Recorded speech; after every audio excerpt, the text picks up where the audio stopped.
ಪ್ರಿಯರೇ, ಕಳೆದ ಸಾರಿ ಸತ್ಯವೇದದ ಚರಿತ್ರೆಯಲ್ಲಿ ಇಸ್ರಾಯೇಲ್ಯರ ಪ್ರಥಮ ಅರಸನಾದಂತಹ ಸೌಲನ ವಿಷಯದಲ್ಲಿ ಕೆಲವೊಂದಿಷ್ಟು ಮಾಹಿತಿಗಳನ್ನ ನಾವು ತಿಳ್ಕೊಳ್ಳುವಂತ ಪ್ರಯತ್ನದಲ್ಲಿ ನಾವು ಯಶಸ್ವಿ ಆಗಿದ್ದೀವಿ. ಅದೇ ವಿಚಾರವನ್ನ ಇನ್ನಷ್ಟು ಆಳವಾಗಿ ತಿಳಿದುಕೊಳ್ಳುವಂತಹ ಇವತ್ತಿನ ಈ ಭಾಗದಲ್ಲಿ ಸೌಲನು ಮಾಡಿದಂತಹ ತಪ್ಪುಗಳನ್ನ ಒಂದು ಸಾರಿ ನಾವು ಗಮನಿಸ್ತಾ ಆ ಮೂಲಕ ಆತ್ಮ ಸಂಬಂಧವಾದಂತಹ ಕರ್ತನಾದ ಯೇಸು ಕ್ರಿಸ್ತನ ಪರಿಪಾಲನೆಯಲ್ಲಿರ್ತಕ್ಕಂತಹ ಕ್ರೈಸ್ತರಾಗಿರ್ತಕ್ಕಂಥ ನಾವುಗಳು ಕೂಡ ಯಾವ ರೀತಿಯಾದಂತಹ ತಪ್ಪುಗಳನ್ನು ಮಾಡುವಂತ ಅವಕಾಶಗಳಿರ್ತವೆ, ಆ ತಪ್ಪಿಗೆ ತಕ್ಕ ಶಿಕ್ಷೆ ಹೇಗಿರ್ತದೆ, ಅದರಿಂದ ತಪ್ಪಿಸ್ಕೊಳ್ಳೋದಕ್ಕೆ ನಾವೇನ್ ಮಾಡಬೇಕಾಗಿದೆ ಅನ್ನುವಂಥ ವಿಷಯಗಳನ್ನು ಕುರಿತು ಈ ಒಂದು ಸೌಲನ ಜೀವಿತ ಚರಿತ್ರೆಯ ಕೆಲವು ತಪ್ಪುಗಳು, ಸೌಲನು ಮಾಡಿದಂತಹ ತಪ್ಪುಗಳನ್ನು ಕುರಿತು ಒಂದ್ಸಾರಿ ನಾವು ಗಮನಿಸ್ತಾ ಮುಂದಕ್ಕೆ ಸಾಗೋಣ. ಈಗಾಗಲೇ ಕಳೆದ ಸತ್ಯವೇದ ಅಧ್ಯಯನದಲ್ಲಿ ನಾವು ವಾಕ್ಯಗಳನ್ನ ಪರಿಶೀಲಿಸಿದ ಮೇರೆಗೆ ಸೌಲನು ಇಸ್ರಾಯೇಲ್ಯರ 12 ಗೋತ್ರಗಳಲ್ಲಿ ಕನಿಷ್ಠವಾದಂತ ಗೋತ್ರಕ್ಕೆ ಸೇರಿದಾತನು ಸೌಲನು. ತನ್ನ ತಂದೆಯ ಅಪ್ಪಣೆ ಮೇರೆಗೆ ಅವರ ಜೀವನಾಧಾರಕ್ಕೆ ಅತ್ಯಂತ ಅವಶ್ಯಕತೆ ಇರುವಂತಹ ಕತ್ತೆಗಳು ತಪ್ಪಿಸಿಕೊಂಡಂತ ಸಂದರ್ಭದಲ್ಲಿ ಕತ್ತೆಗಳನ್ನು ಹುಡುಕಿಕೊಂಡು ಬರುವುದಕ್ಕೆ ದಿನಗಟ್ಲೆ ಆತನು ಪ್ರಯಾಸ ಪಟ್ಟದ್ದನ್ನ ಕೂಡ ನಾವು ಗಮನಿಸ್ತೇವೆ. ಆಗಿನ ಕಾಲದಲ್ಲಿ ದೇವದರ್ಶಿಗಳನ್ನ ಸಂಧಿಸಿ ತಮ್ಮ ಸಮಸ್ಯೆಗೆ ಪರಿಹಾರ ಕಂಡುಕೊಳ್ಳುವಂತಹ ಒಂದು ಅವಕಾಶ ಇರುವ ಕಾರಣ ತನ್ನ ಜೊತೆಗಿರ್ತಕ್ಕಂತಹ ಆಳಿನೊಟ್ಟಿಗೆ ಹೋಗಿ ದೇವದರ್ಶಿಯನ್ನ ಅಂದ್ರೆ ಸಮುವೇಲನನ್ನ ಕಂಡು ಅದಕ್ಕೆ ಪರಿಹಾರವನ್ನ ಕಂಡುಕೊಳ್ಳುವಂತಹ ಆ ಒಂದು ಸ್ಥಿತಿಯಲ್ಲಿ ತನ್ನಲ್ಲಿ ದೇವದರ್ಶಿಗೆ ಕೊಡಬೇಕಾದಂತಹ ಹಣವೂ ಕೂಡ ಇಲ್ಲದಂತಹ ಸ್ಥಿತಿ ಸೌಲಂದು. ಸೊ ಹಾಗಾಗಿ ಇಂಥ ಒಂದು ಕನಿಷ್ಠವಾದಂತಹ ಸ್ಥಿತಿಯಲ್ಲಿದ್ದಂತಹ ಸೌಲನನ್ನ ದೇವರು ಆಯ್ಕೆ ಮಾಡಿ ತನ್ನ ಪ್ರಜೆಗಳ ಮೇಲೆ ಅಂದ್ರೆ ಇಸ್ರಾಯೇಲ್ ಕುಲಗಳ ಎಲ್ಲಾ ಶ್ರೇಷ್ಠ ವಸ್ತುಗಳೆಲ್ಲವೂ ಕೂಡ ನಿನಗೂ ನಿನ್ನ ಕುಟುಂಬಕ್ಕೂ ಸಲ್ತವೆ ಅನ್ನುವಂತಹ ಅತ್ಯುನ್ನತವಾದಂತಹ ಸ್ಥಿತಿಗೆ ದೇವರು ಸೌಲನನ್ನ ಹೆಚ್ಚಿಸಿದಾಗ ಸೌಲನು ತನ್ನ ಜೀವಿತದ ಕೊನೆಯ ಕ್ಷಣದವರೆಗೂ ಕೂಡ ಯಾವ ಒಂದು ವಿಚಾರವಾಗಿ ಕೂಡ ಚಿಂತೆ ಮಾಡದೇನೆ ತನ್ನನ್ನ ಇಷ್ಟೊಂದು ಉನ್ನತವಾದಂತಹ ಸ್ಥಿತಿಗೆ ತಂದಂತಹ ಪರಮದೇವರ ಆಜ್ಞೆಗಳನ್ನು ಕೈಕೊಂಡು ನಡೆಯುವುದೊಂದೇ ಆತನ ಮುಂದೆ ಇರುವಂತಹ ಮಾರ್ಗವಾಗಿರ್ಬೇಕಾಗಿತ್ತು. ಆದ್ರೆ ಸೌಲನು ತನ್ನಲ್ಲಿರುವಂತಹ ಕಣ್ಣಿನಾಶೆ, ಶರೀರದಾಶೆ, ಬದುಕು ಬಾಳಿನ ಡಂಬ ಇವುಗಳಿಗೆ ಒಳಗಾಗಿ ಆರಂಭ ಶೂರನಾಗಿದ್ದಂತಹ ಸೌಲನು ಅಂತ್ಯಭ್ರಷ್ಟನಾಗಿ ಮಾರ್ಪಟ್ಟದ್ದನ್ನ ನಾವು ಗ್ರಂಥದಲ್ಲಿ ಸೌಲನ ಚರಿತ್ರೆಯಲ್ಲಿ ನಾವು ಕಾಣ್ತೇವೆ. ಹಾಗಾಗಿ ಅಂತ್ಯಭ್ರಷ್ಟನಾಗುವುದಕ್ಕೆ ಆತನು ಮಾಡಿದಂತಹ ತಪ್ಪುಗಳನ್ನು ಒಂದ್ಸಾರಿ ನಾವು ಗಮನಿಸಿದ್ರೆ, ಮೊಟ್ಟ ಮೊದಲನೇದಾಗಿ ಆತನು ಮಾಡಿದಂತಹ ತಪ್ಪನ್ನ 1ನೇ ಸಮುವೇಲ ಗ್ರಂಥ 13ನೇ ಅಧ್ಯಾಯ 9ರಿಂದ 12ನೇ ವಚನದಲ್ಲಿ ವಿಷಯವನ್ನು ನಾವು ಗಮನಿಸಿದ್ರೆ, ಇಲ್ಲಿ ಫಿಲಿಸ್ಟಿಯರು ಇಸ್ರಾಯೇಲ್ರೊಟ್ಟಿಗೆ ಯುದ್ಧಕ್ಕೆ ಬಂದಂತ ಸಂದರ್ಭದಲ್ಲಿ ಪ್ರವಾದಿಯಾದಂತಹ ಸಮುವೇಲನಿಂದ ಆಜ್ಞೆಯನ್ನು ಹೊಂದಿರುವಂತಹ ಸೌಲ ಆ ಆಜ್ಞೆಯನ್ನು ಉಲ್ಲಂಘಿಸಿ ತಪ್ಪು ಮಾಡಿದ್ದನ್ನ ನಾವಿಲ್ಲಿ ಗಮನಿಸ್ತೇವೆ.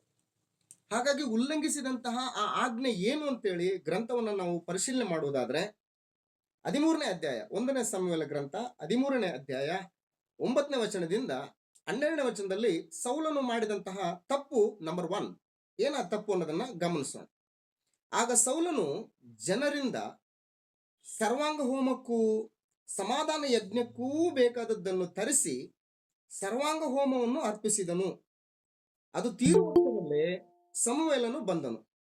ಸೌಲನು ಅವನನ್ನು ವಂದಿಸುವುದಕ್ಕೋಸ್ಕರ ಎದುರಿಗೆ ಹೋಗಲು ಸಮುವೇಲನು ಅವನನ್ನು, ಇದೇನು ನೀನು ಮಾಡಿದ್ದು ಎಂದು ಕೇಳಲು, ಅವನು ಜನರು ಚದುರಿ ಹೋಗುವುದನ್ನು, ನೀನು ನಿಯಮಿತ ಕಾಲದಲ್ಲಿ ಬಾರದಿರುವುದನ್ನು, ಫಿಲಿಸ್ಟಿಯರು ಮಿಕ್ಮಾಷಿನಲ್ಲಿ ನಮಗೆ ವಿರೋಧವಾಗಿ ಕೂಡಿಕೊಂಡಿರುವುದನ್ನೂ ನೋಡಿ, ನಾನು ಯೆಹೋವನಿಗೆ ಶಾಂತ್ಯಾರ್ಪಣೆಯನ್ನು ಸಲ್ಲಿಸುವುದಕ್ಕಿಂತ ಮೊದಲೇ ಫಿಲಿಸ್ಟಿಯರು ಗಿಲ್ಗಾಲಿಗೆ ಬಂದು ನನ್ನ ಮೇಲೆ ಬಿದ್ದಾರೆಂದು ಭಯಪಟ್ಟು ಸರ್ವಾಂಗ ಹೋಮವನ್ನು ಸಮರ್ಪಿಸುವುದಕ್ಕೆ ಮುಂಗೊಂಡೆನು ಅಂದನು ಅಂತ ಹೇಳ್ತಾರೆ. ಇಲ್ಲಿ ಆಲೋಚನೆ ಮಾಡಿ ಪ್ರೇರೆ, ಸೌಲನು ಯಾರ ಮೇಲೆ ಹತ್ಕೊಳ್ತಾ ಇದ್ದಾನೆ, ಯಾರ ಮೇಲೆ ಡಿಪೆಂಡ್ ಆಗ್ತಾ ಇದ್ದಾನೆ ಅನ್ನೋದನ್ನ ಆಲೋಚನೆ ಮಾಡಬೇಕಾಗಿದೆ. ದೇವರು ತನ್ನ ಪ್ರಜೆಗಳಿಗೆ ಯಾವತ್ತೂ ಕೂಡ ಅವರಿಂದ ಬಯಸುವಂತದ್ದಾಗ್ಲಿ, ಅವ್ರಿಗೆ ಹೇಳುವಂತದ್ದಾಗ್ಲಿ ಏನಂತಂದ್ರೆ, ನೀವು ಯಾವತ್ತೂ ಕೂಡ ನನ್ನ ಮೇಲೆ ಡಿಪೆಂಡ್ ಆಗ್ಬೇಕು ಅಂತ ಹೇಳ್ತಾನೆ. ನನ್ನ ಮೇಲೆ ಆತ್ಕೊಳ್ಬೇಕು. ಯಾಕಂದ್ರೆ ನೀವು ನನ್ನ ಮಕ್ಕಳು, ನಿಮ್ಮನ್ನ ಪೋಷಿಸುವಂತ ಜವಾಬ್ದಾರಿ ನಂದು. ನಿಮ್ಮ ಭೌತಿಕವಾದಂತ ಎಲ್ಲ ಅಗತ್ಯತೆಗಳನ್ನ ಪೂರೈಸುವುದಕ್ಕೆ ನಾನು ಸಮರ್ಥನಿದ್ದೀನಿ ಎಂಬಂತಹ ಸಂದೇಶವನ್ನ ಅನೇಕ ಸಾರಿ ತನ್ನ ಪ್ರಜೆಗಳಿಗೆ ಕೊಟ್ಟದ್ದನ್ನ ನಾವು ಗಮನಿಸ್ತೇವೆ. ಇಷ್ಟಾದರೂ ಕೂಡ ದೇವರ ವಿಶೇಷವಾದಂತಹ ಕಾರ್ಯಗಳನ್ನ ತಮ್ಮ ಜೀವಿತದಲ್ಲಿ ಅನುಭವಿಸಿದಾಗ್ಯೂ ಕೂಡ ದೇವರ ಮೇಲೆ ಆತುಕೊಳ್ಳದೆ, ದೇವರ ಮೇಲೆ ವಿಶ್ವಾಸ ಇಡದೆ, ಅವರು ನಂಬಿಕೆ ಭ್ರಷ್ಟರಾಗಿ ದೇವರ ಆಜ್ಞೆಗಳನ್ನ ಉಲ್ಲಂಘಿಸುವಂತಹ ಕಾರ್ಯಕ್ರಮಗಳಲ್ಲಿ ತಮ್ಮನ್ನು ತಾವು ತೊಡಗಿಸಿಕೊಂಡಿರ್ತಕ್ಕಂಥದ್ದು ಬಹಳ ಬಹಳ ವಿಷಾದನೀಯಕರವಾದಂತ ಸಂಗತಿ. ಇಲ್ಲಿ ಸೌಲನ ಆಲೋಚನೆ ಮಾಡ್ತಾ ಇದ್ದಾನೆ, ಇವರು ಫಿಲಿಸ್ಟಿಯರು ನನ್ನ ಮೇಲೆ ಬಂದು ಮುಗಿ ಬೀಳ್ತಾರೇನೋ, ನಾನು ಎಲ್ಲಿ ಸೋತ್ ಬಿಡ್ತೀನೋ ಅಂತೇಳಿ ಈತನೇ ಆಲೋಚನೆ ಮಾಡ್ತಾ ಇದ್ದಾನೆ. ಈತನೇ ಥಿಂಕ್ ಮಾಡ್ತಾ ಇದ್ದಾನೆ, ಓವರ್ ಥಿಂಕಿಂಗ್ ಮಾಡ್ತಾ ಇದ್ದಾನೆ. ಸೊ ಇದು ದೇವರ ಪ್ರಜೆಗಳಿಗೆ ಸಲ್ಲದಂತ ಕಾರ್ಯಕ್ರಮ ಇದು. ಅದಕ್ಕೆ ಅನೇಕ ಸಂದರ್ಭಗಳಲ್ಲಿ ನಮ್ಮ ಕರ್ತನಾದಂತ ಯೇಸು ಕ್ರಿಸ್ತನು ಕೂಡ ತನ್ನ ಶಿಷ್ಯರಿಗೆ ಹೇಳ್ತಾ ಇದ್ದಾನೆ, ನೀವು ಸುವಾರ್ತೆಯನ್ನು ಸಾರುವುದಕ್ಕೆ ಹೋಗ್ಬೇಕಾದ್ರೆ ನೀವು ಹಸಿಬೆ ಆಗ್ಲಿ, ಹಣದ ಚೀಲವನ್ನಾಗ್ಲಿ ನೀವು ತಗೊಂಡು ಹೋಗ್ಬೇಡ್ರಿ ಅಂತ ಹೇಳ್ತಾನೆ. ತಗೊಂಡು ಹೋಗದೆ ಇದ್ದಾಗ್ಯೂ ಕೂಡ ನಿಮ್ಗೆ ಏನಾದ್ರೂ ಕಡಿಮೆ ಆಯ್ತಾ ಅಂತ ಕೇಳಿದ್ರೆ ನಮ್ಗೇನು ಕಡಿಮೆ ಆಗಿಲ್ಲ ಅಂತ ಹೇಳ್ತಾರೆ ಶಿಷ್ಯರು. ಅಂದ್ರೆ ಅದರ ಅರ್ಥ ಏನು ಅಂತಂದ್ರೆ, ನಮ್ಮನ್ನು ಕಳುಹಿಸಿದಾತನ ಮೇಲೆ ನಾವು ಸಂಪೂರ್ಣವಾಗಿ ಭರವಸೆದಿಂದಿರಬೇಕು. ನಮಗೆ ಅನ್ನ, ನೀರು, ವಸತಿ, ವಸ್ತ್ರ, ಆರೋಗ್ಯ ಭಾಗ್ಯಗಳನ್ನ ಪೂರೈಸುವುದಕ್ಕೆ ಆತನು ಸಮರ್ಥನಾಗಿದ್ದಾನೆ ಎಂಬಂತಹ ನಂಬಿಕೆಯಿಂದ ಕೂಡಿದಂತಹ ಜೀವಿತ ದೇವರ ಮಕ್ಕಳೆಡೆಗೆ ಆತನು ನಿರೀಕ್ಷಿಸುವಂತಹ ಸ್ಥಿತಿಯಾಗಿರುತ್ತೆ ಪ್ರೇರೆ. ಸೊ ಹಾಗಾಗಿ ಇಲ್ಲಿ ಸೌಲನು ಮಾಡಿದಂತ ಮೊದಲನೇ ತಪ್ಪು ಏನಂತಂದ್ರೆ, ಯಾಜಕರು ಮಾಡಬೇಕಾದಂತಹ ಕಾರ್ಯವನ್ನ ಈತನು ಮಾಡ್ತಾನೆ. ಸೊ ಹಾಗಾಗಿ ಇದು ಸಲ್ಲದು. ವಿಮೋಚನ ಕಾಂಡ ಪುಸ್ತಕದಲ್ಲಿ, ಯಾಜಕ ಕಾಂಡ ಪುಸ್ತಕದಲ್ಲಿ ದೇವರ ಸೇವಕನಾದಂತ ಮೋಶೆಯ ಮುಖಾಂತರ ಯಾವ್ಯಾವ ಕುಲಗಳು ಏನೇನ್ ಮಾಡಬೇಕು, ಅವರವರ ಕಾರ್ಯಗಳು ಏನಂತೇಳಿ ದೇವರು ಸ್ಪಷ್ಟವಾಗಿ ಅವರಿಗೆಲ್ಲ ಹಂಚಿಕೊಟ್ಟಿದ್ದಾನೆ. ಅದರಲ್ಲಿ ವಿಶೇಷವಾಗಿ ಲೇವಿ ಗೋತ್ರ ಅಂತಕ್ಕಂಥದ್ದು ತನ್ನ ಸನ್ನಿಧಿ ಸೇವೆಯಲ್ಲಿ ಸೇವೆ ಮಾಡುವುದಕ್ಕೆ ಲೇವಿ ಗೋತ್ರವನ್ನೇ ದೇವರು ಆಯ್ಕೆ ಮಾಡಿಕೊಂಡಿದ್ದಾನೆ. ಆ ಲೇವಿ ಗೋತ್ರದವರನ್ನು ಹೊರತುಪಡಿಸಿ ಮತ್ತಿನ್ಯಾರೂ ಕೂಡ ದೇವರ ಸೇವೆಯನ್ನ, ಅಂದ್ರೆ ದೇವ ದರ್ಶನದ ಗುಡಾರದಲ್ಲಿ ನಡೀತಕ್ಕಂಥ ಸೇವಾ ಕಾರ್ಯಕ್ರಮಗಳನ್ನಾಗ್ಲಿ, ಯಜ್ಞಗಳನ್ನಾಗ್ಲಿ, ದೇವರಿಗೆ ಮೊರೆ ಇಡುವುದಾಗ್ಲಿ, ದೇವರಿಂದ ಉತ್ತರವನ್ನು ಪಡೆದುಕೊಂಡು ತನ್ನ ಪ್ರಜೆಗಳಿಗೆ ರವಾನಿಸುವಂತದ್ದಾಗ್ಲಿ, ಇವೆಲ್ಲವೂ ಕೂಡ ಕೇವಲ ಲೇವಿ ಗೋತ್ರದವರಿಗೆ, ಆರೋನನ ಸಂತಾನದವರಿಗೆ ಮಾತ್ರ ಇದು ವಹಿಸಿಕೊಟ್ಟಿರ್ತಕ್ಕಂಥದ್ದು. ಸೊ ಹಾಗಾಗಿ ಇಲ್ಲಿ ಸೌಲನ್ ಏನ್ ಮಾಡ್ತಾ ಇದ್ದಾನೆ ಅಂತಂದ್ರೆ, ತಾನೇ ಬಲಿ ಅರ್ಪಿಸ್ತಾ ಇದ್ದಾನೆ. ಇದು ತಪ್ಪು. ಎರಡನೇ ಪೂರ್ವಕಾಲ ವೃತ್ತಾಂತದಲ್ಲಿ ಒಂದು ವಿಷಯವನ್ನು ನಾವು ಗಮನಿಸಿದ್ರೆ, ಇಲ್ಲಿ ಕೂಡ ಅರಸನಾದಂತಹ ಹಿಜ್ಕೀಯನು ಕೂಡ ಏನ್ ಮಾಡ್ತಾನೆ ಅಂತಂದ್ರೆ, ಎರಡನೇ ಪೂರ್ವಕಾಲ ವೃತ್ತಾಂತ 26ನೇ ಅಧ್ಯಾಯದಲ್ಲಿ ಇಲ್ಲಿ ಅರಸನಾದಂತಹ ಹಿಜ್ಕೀಯ, ಎರಡನೇ ಪೂರ್ವಕಾಲ ವೃತ್ತಾಂತ 26ನೇ ಅಧ್ಯಾಯ 16ನೇ ವಚನದಲ್ಲಿ, ಆದರೆ ಅವನು ಬಲಿಷ್ಠನಾದ ಮೇಲೆ, ಯಾರು? ಹಿಜ್ಕೀಯನು ಬಲಿಷ್ಠನಾದ ಮೇಲೆ ಗರ್ವಿಷ್ಠನಾಗಿ ಭ್ರಷ್ಟನಾದನು. ಹೆಂಗ್ ಭ್ರಷ್ಟನಾದನು? ತನ್ನ ದೇವರಾದ ಯೆಹೋವನಿಗೆ ದ್ರೋಹಿಯಾಗಿ ಧೂಪವೇದಿಯ ಮೇಲೆ ತಾನೇ ಧೂಪ ಹಾಕಬೇಕೆಂದು ಯೆಹೋವನ ಆಲಯದೊಳಕ್ಕೆ ಹೋದನು. ಆಗ ಮಹಾಯಾಜಕನಾದ ಅಜರ್ಯನು, ಧೈರ್ಯಶಾಲಿಗಳಾದ 80 ಮಂದಿ ಇತರ ಯಾಜಕರು ಅರಸನಾದ ಉಜ್ಜೀಯನ ಹಿಂದೇ ಹೋಗಿ ಅವನೆದುರಿಗೆ ನಿಂತು ಅವನಿಗೆ, ಉಜ್ಜೀಯನೇ ಅಂತ ಹೇಳ್ತಾನೆ, ಅಂದ್ರೆ ಅರಸನೇ ಅನ್ನುವಂತಹ ರೆಸ್ಪೆಕ್ಟ್ ಕೂಡ ಕಳ್ಕೊಂಡ್ಬಿಟ್ಟ. ಅರಸನೇ, ಒಡೆಯನೇ ಅಂತ ಕರಿಬೇಕು ಎಲ್ಲರೂ ಕೂಡ ಅರಸನಿಗೆ. ಆದ್ರೆ ಇಲ್ಲಿ ಅವ್ರು ಏನಂತ ಕರಿತಾ ಇದ್ರು ಅಂತಂದ್ರೆ, ಯಾಜಕರೆಲ್ಲರೂ ಕೂಡ ಹೆಸರಿಟ್ಟು ಕರಿತಾ ಇದ್ರು. ಉಜ್ಜಿಯನೇ ಅಂತಿದ್ರು ಅಂತಂದ್ರೆ, ಮಾಡಬಾರದಂತ ಕೆಲಸನ ಮಾಡಿದ್ರೆ ಇರುವಂತಹ ಘನತೆ, ಗೌರವ ಕೂಡ ಎಲ್ಲವೂ ಕೂಡ ಹಾಳಾಗೋಗುತ್ತೆ, ಕಳೆದೋಗುತ್ತೆ ಅನ್ನೋದಕ್ಕೆ ಇದೊಂದು ನಿದರ್ಶನ. ಮುಂದೆ ಅವ್ರು ಏನ್ ಹೇಳ್ತಾ ಇದ್ರು ಅಂತಂದ್ರೆ 18ನೇ ವಚನದಲ್ಲಿ, ಯೆಹೋವನಿಗೋಸ್ಕರ ಧೂಪ ಹಾಕುವುದು ನಿನ್ನ ಕೆಲಸವಲ್ಲ. ನಿನ್ನ ಕೆಲಸ ಏನು? ನಿನಗೊಂದು ಸಿಂಹಾಸನ ಕೊಟ್ಟಿದ್ದಾನೆ ದೇವರು. ಆ ಸಿಂಹಾಸನದ ಮೇಲೆ ನೀನು ಆಸೀನನಾಗಿದ್ದುಕೊಂಡು ದೇವರ ಪ್ರಜೆಗಳನ್ನ ದೇವರ ಧರ್ಮಶಾಸ್ತ್ರಕ್ಕೆ ಅನುಸಾರವಾದಂತ ರೀತಿಯಲ್ಲಿ ಪರಿಪಾಲಿಸಬೇಕು. ಶತ್ರುಗಳ ಸೈನ್ಯಗಳು ನಿನ್ನನ್ನು ಮುತ್ತಿಕೊಂಡಾಗ, ನಿನ್ನ ಮೇಲೆ ಯುದ್ಧಕ್ಕೆ ಬಂದಾಗ, ನೀನು ದೇವರ ಮೇಲೆ ಆತುಕೊಂಡು ಶತ್ರುಗಳನ್ನ ಸೋಲಿಸುವಂತಹ ಕಾರ್ಯಕ್ರಮದಲ್ಲಿ ನೀನು ತೊಡಗಬೇಕು. ಅದಕ್ಕೆ ಕೀರ್ತನೆಗಳ ಗ್ರಂಥ 147ನೇ ಕೀರ್ತನೆಯಲ್ಲಿ ದೇವರು ವಿಶೇಷವಾದಂತಹ ಮಾತನ್ನ ತನ್ನ ಗ್ರಂಥದಲ್ಲಿ ಬರೆಸಿರುವಂತದನ್ನ ಒಂದ್ಸಾರಿ ಗಮನಿಸೋಣ ಪ್ರಿಯರೇ. ಕೀರ್ತನೆಗಳ ಗ್ರಂಥ 147ನೇ ಕೀರ್ತನೆಯಲ್ಲಿ ಒಂದು ಅದ್ಭುತವಾದಂತಹ ಮಾತನ್ನ ನಾವಲ್ಲಿ ಗಮನಿಸ್ತೇವೆ. ಕೀರ್ತನೆಗಳ ಗ್ರಂಥ 147ನೇ ಕೀರ್ತನೆಗಳ ಗ್ರಂಥ 147ನೇ ಕೀರ್ತನೆಯಲ್ಲಿ 10ನೇ ವಚನದಲ್ಲಿ, 147ನೇ ಕೀರ್ತನೆ 10ನೇ ವಚನದಲ್ಲಿ, ಕುದುರೆಯ ಶಕ್ತಿಯಲ್ಲಿ ಆತನಿಗೆ ಇಷ್ಟವಿಲ್ಲ, ಆಳಿನ ತೊಡೆಯ ಬಲವನ್ನು ಮೆಚ್ಚುವುದಿಲ್ಲ, ಯೆಹೋವನು ಆನಂದಿಸುವುದು ತನ್ನ ಕೃಪೆಯನ್ನು ನಿರೀಕ್ಷಿಸುವ ಭಕ್ತರಲ್ಲೇ ಅಂತ ಹೇಳ್ತಾನೆ. ದೇವರು ಯಾರಲ್ಲಿ ಆನಂದಿಸ್ತಾನಂತಂದ್ರೆ, ಸದಾಕಾಲ ಆತನ ಕೃಪೆಯನ್ನು ಆಶಿಸುವಂತವ್ರು, ಆತನ ಮೇಲೆ ಅವಲಂಬಿತರಾಗಿರುವಂತವರನ್ನ ದೇವರು ಮೆಚ್ಚುತ್ತಾನೆ. ಅಂತ ಭಕ್ತರಲ್ಲಿ ದೇವರು ಆನಂದಿಸ್ತಾನೆ. ಹಾಗಾಗಿ ಇಲ್ಲಿ ಸೌಲನು ಮಾಡಿದಂತಹ ಒಂದು ಸ್ಥಿತಿ ಏನಂತಂದ್ರೆ, ದೇವರ ಮೇಲೆ ಆತ್ಕೊಳ್ಳಿಲ್ಲ, ಆತನ ಕೃಪೆಯಲ್ಲಿ ಈತನು ಮುಂದುವರಿಲಿಲ್ಲ. ಬದಲಾಗಿ ಆ ಸಮಸ್ಯೆಗೆ ಪರಿಹಾರನ್ನ ತಾನೇ ಕಂಡುಕೊಳ್ತಾನೆ. ಅದ ಆಜ್ಞೆ ಏನಾದ್ರೂ ಏನು ಅದ್ ನೋಡ್ಕೊಳ್ಳೋಣ, ಆಮೇಲೆ ಮೊದ್ಲು ಕೆಲಸ ಮಾಡ್ಬಿಡೋಣ. ನಮ್ ಗಾದೆ ಮಾತು ಹೇಳ್ತೀವಲ್ಲ, ಬೀಸೋ ದೊಣ್ಣೆಯಿಂದ ತಪ್ಪಿಸ್ಕೊಂಡ್ರೆ 1000 ವರ್ಷ ಆಯುಸ್ಸು ಅಂತ ಹೇಳ್ಬಿಟ್ಟು ಒಂದು ಗಾದೆ ಮಾತಿದೆಯಲ್ಲ, ಆ ಪ್ರಕಾರ ಸದ್ಯಕ್ಕೆ ಕೆಲಸ ಮಾಡೋಣ, ಮುಂದೆ ನೋಡೋಣ ಅನ್ನುವಂಥ ಒಂದು ತಾತ್ಸಾರ ಮನೋಭಾವನೆ ತನ್ನ ಪ್ರಜೆಗಳಲ್ಲಿ ಇರಬಾರದು. ಅದರಲ್ಲಿ ವಿಶೇಷವಾಗಿ ಅರಸನು ಅನೇಕರಿಗೆ ಆದರ್ಶ, ದೇವರ ಪ್ರಜೆಗಳಿಗೆ ಆದರ್ಶ ಅರಸನು. ಅದಕ್ಕೆ ಹೇಳ್ತಾರೆ ಯಥಾ ರಾಜ ತಥಾ ಪ್ರಜೆ ಅಂತೇಳಿ ಇನ್ನೊಂದು ಗಾದೆ ಮಾತು. ಹಾಗಾಗಿ ರಾಜ ಒಂದು ವಿಶೇಷವಾದಂತ ಒಂದು ಸ್ಥಾನವನ್ನ ದೇವರು ಆತನಿಗೆ ದಯಪಾಲಿಸಿಕೊಟ್ಟಿದ್ದಾನೆ. ಅದಕ್ಕೆ ಮತ್ತೆ ಮುಂದಕ್ಕೆ ಹೋಗೋಣ. 2ನೇ ಪೂರ್ವಕಾಲ ವೃತ್ತಾಂತ 26ನೇ ಅಧ್ಯಾಯ 18ನೇ ವಚನದಲ್ಲಿ, ಯೆಹೋವನಿಗೋಸ್ಕರ ಧೂಪ ಹಾಕುವುದು ನಿನ್ನ ಕೆಲಸವಲ್ಲ, ಅದಕ್ಕೋಸ್ಕರ ಆರೋನನ ಸಂತಾನದವರಾದ ಯಾಜಕರು ಪ್ರತಿಷ್ಠಿತರಾಗಿದ್ದಾರೆ ಅಂತ ಹೇಳ್ತಾರೆ. ಧೂಪ ಹಾಕುವಂತಹ ಕೆಲಸ ಯಾರಂತಂದ್ರೆ ಆರೋನನ ಸಂತಾನದವರು. ಅದಕ್ಕೋಸ್ಕರ ಅವರು ಪ್ರತಿಷ್ಠಿತರಾಗಿದ್ದಾರೆ, ಅದಕ್ಕೋಸ್ಕರ ಅವರು ಸ್ಯಾಂಕ್ಟಿಫೈ ಆಗಿದ್ದಾರೆ. ಮಿಕ್ಕ ಯಾರು ಕೂಡ ಆ ಕೆಲಸವನ್ನ ಮಾಡುವುದಕ್ಕೆ ಸಮರ್ಥರಲ್ಲ. ದೇವರು ಅವರನ್ನೇ ಪ್ರತಿಷ್ಠಿತಾನೆ, ಅವರೇ ಮಾಡಬೇಕು, ಅವ್ರ ಸಂತಾನದವರೇ ಮಾಡಬೇಕು, ಬೇರೆ ಯಾರು ಕೂಡ ಮಾಡೋ ಹಾಗಿಲ್ಲ.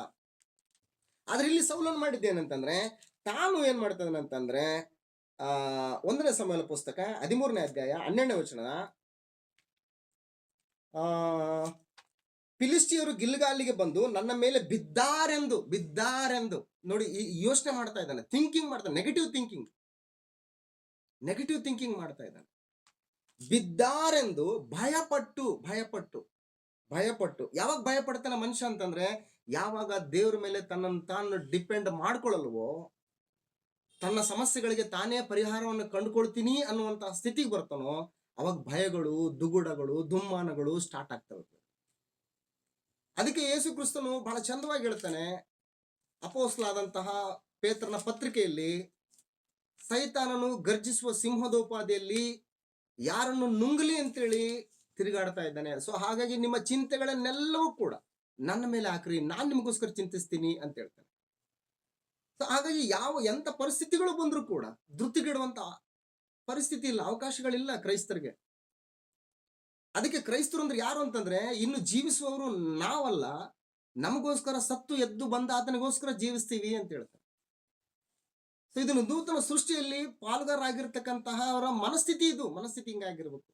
ಆದ್ರೆ ಇಲ್ಲಿ ಸೌಲಂದ್ ಏನ್ ಹೇಳ್ತದೆ ಅಂತಂದ್ರೆ, ಭಯಪಟ್ಟು ಸರ್ವಾಂಗ ಹೋಮವನ್ನು ಸಮರ್ಪಿಸುವುದಕ್ಕೆ ಮುಂಗೊಂಡನು ಅಂತ ಹೇಳ್ತಾನೆ. 13ನೇ ವಚನ ಮುಂದಿನ ಭಾಗದಲ್ಲಿ, ಸಮುವೇಲನು ನೀನು ಬುದ್ಧಿಹೀನ ಕಾರ್ಯವನ್ನು ಮಾಡಿದೆ ಅಂತ ಹೇಳ್ತಾನೆ. ನೀನು ಬುದ್ಧಿಹೀನ ಕಾರ್ಯ ಮಾಡಿದೆ. ನೀನು ಬುದ್ಧಿಹೀನ ಅಂತಂದ್ರೆ ಆ ಏನಿದೆ ಇಂಗ್ಲಿಷಲ್ಲಿ ಏನಿದೆಪ್ಪ ಅದು? ಇಂಗ್ಲಿಷಲ್ಲಿ ಏನಿದೆ 13th ವರ್ಸ್? ಫೂಲಿಶ್ಲಿ. ಫೂಲಿಶ್, ಮೂರ್ಖ ನೀನು, ಮೂರ್ಖತನ ಕೆಲಸ ಮಾಡಿದೆ ನೀನು, ಮೂರ್ಖತನದ ಕೆಲಸ ಮಾಡಿದೆ ನೀನು. ಏನದಂತಂದ್ರೆ ನೀನು ನಿನ್ನ ದೇವರಾದ ಯೆಹೋವನ ಆಜ್ಞೆಯನ್ನು ಕೈಕೊಳ್ಳಲಿಲ್ಲ. ಇದು ದೇವರು ಯಾವಾಗ್ಲೂ ಕೂಡ ತನ್ನ ಪ್ರಜೆಗಳಿಂದ ನಿರೀಕ್ಷಿಸುವಂಥದ್ದು ಒಂದೇ ಒಂದು ಏನಂತಂದ್ರೆ ತನ್ನ ಆಜ್ಞೆಗಳನ್ನ ಕೈಕೊಂಡು ನಡೆಯುವಂತವರು ಅಷ್ಟೇ. ತನ್ನ ಆಜ್ಞೆಗಳನ್ನು ಕೈಕೊಂಡು ನಡೆಯುವಂತವರು.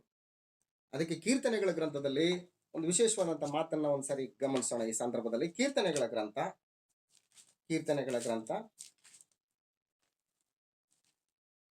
14ನೇ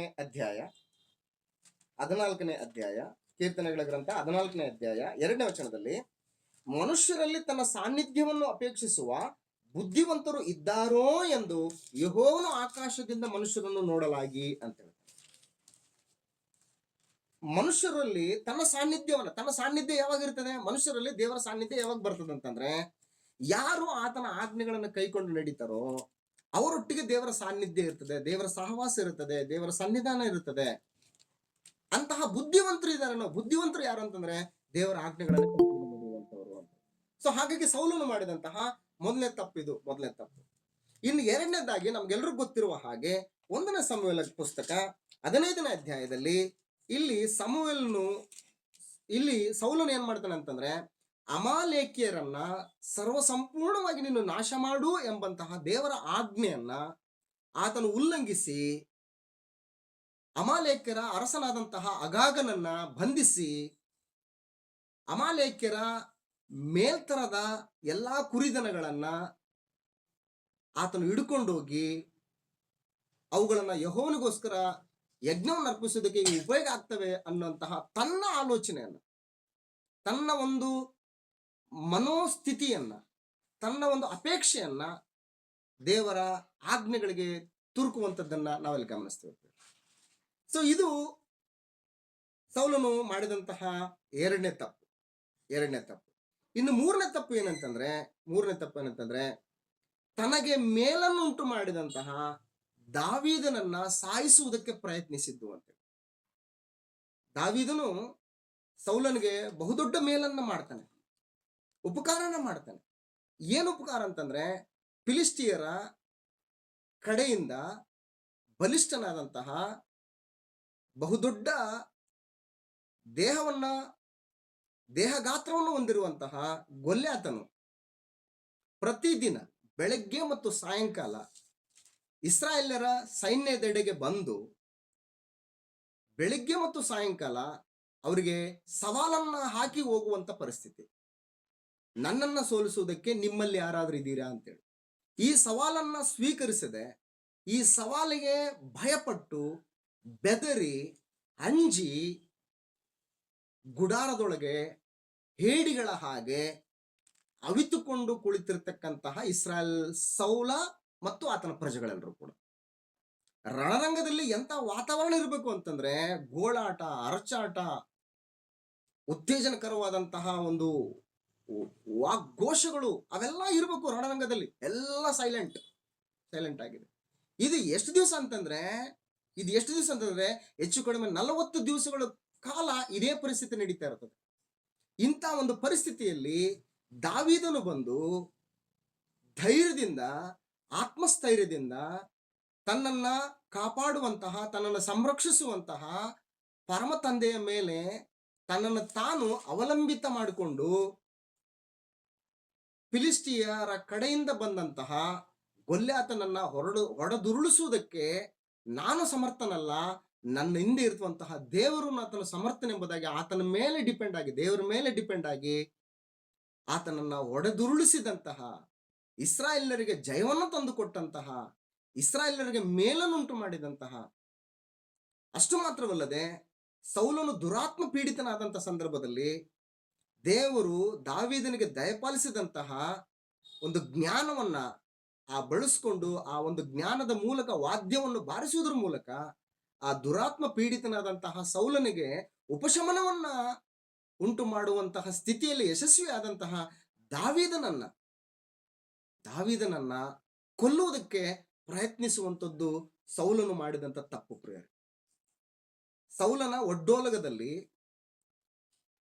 ದಾವೀದನಿಗೆ ನೇಮಕವಾದಂತಹ ಒಂದು ಆಸನದಲ್ಲಿ ದಾವೀದನದು ಕುಳಿತುಕೊಂಡು ಅರಸನ ಸಮ್ಮುಖದಲ್ಲಿರುವಂತಹ ಸಂದರ್ಭದಲ್ಲಿ ಅರಸನಾದಂತಹ ಸೌಲನು ತನ್ನ ಈಟಿಯನ್ನು ತಗೊಂಡು ದಾವೀದನನ್ನ ಚುಚ್ಚಿಕೊಳ್ಳಬೇಕಂತೇಳಿ ಎಸಿತಾನಂತಂದ್ರೆ ಎಷ್ಟೊಂದು ದ್ವೇಷ, ಅಸೂಹೆ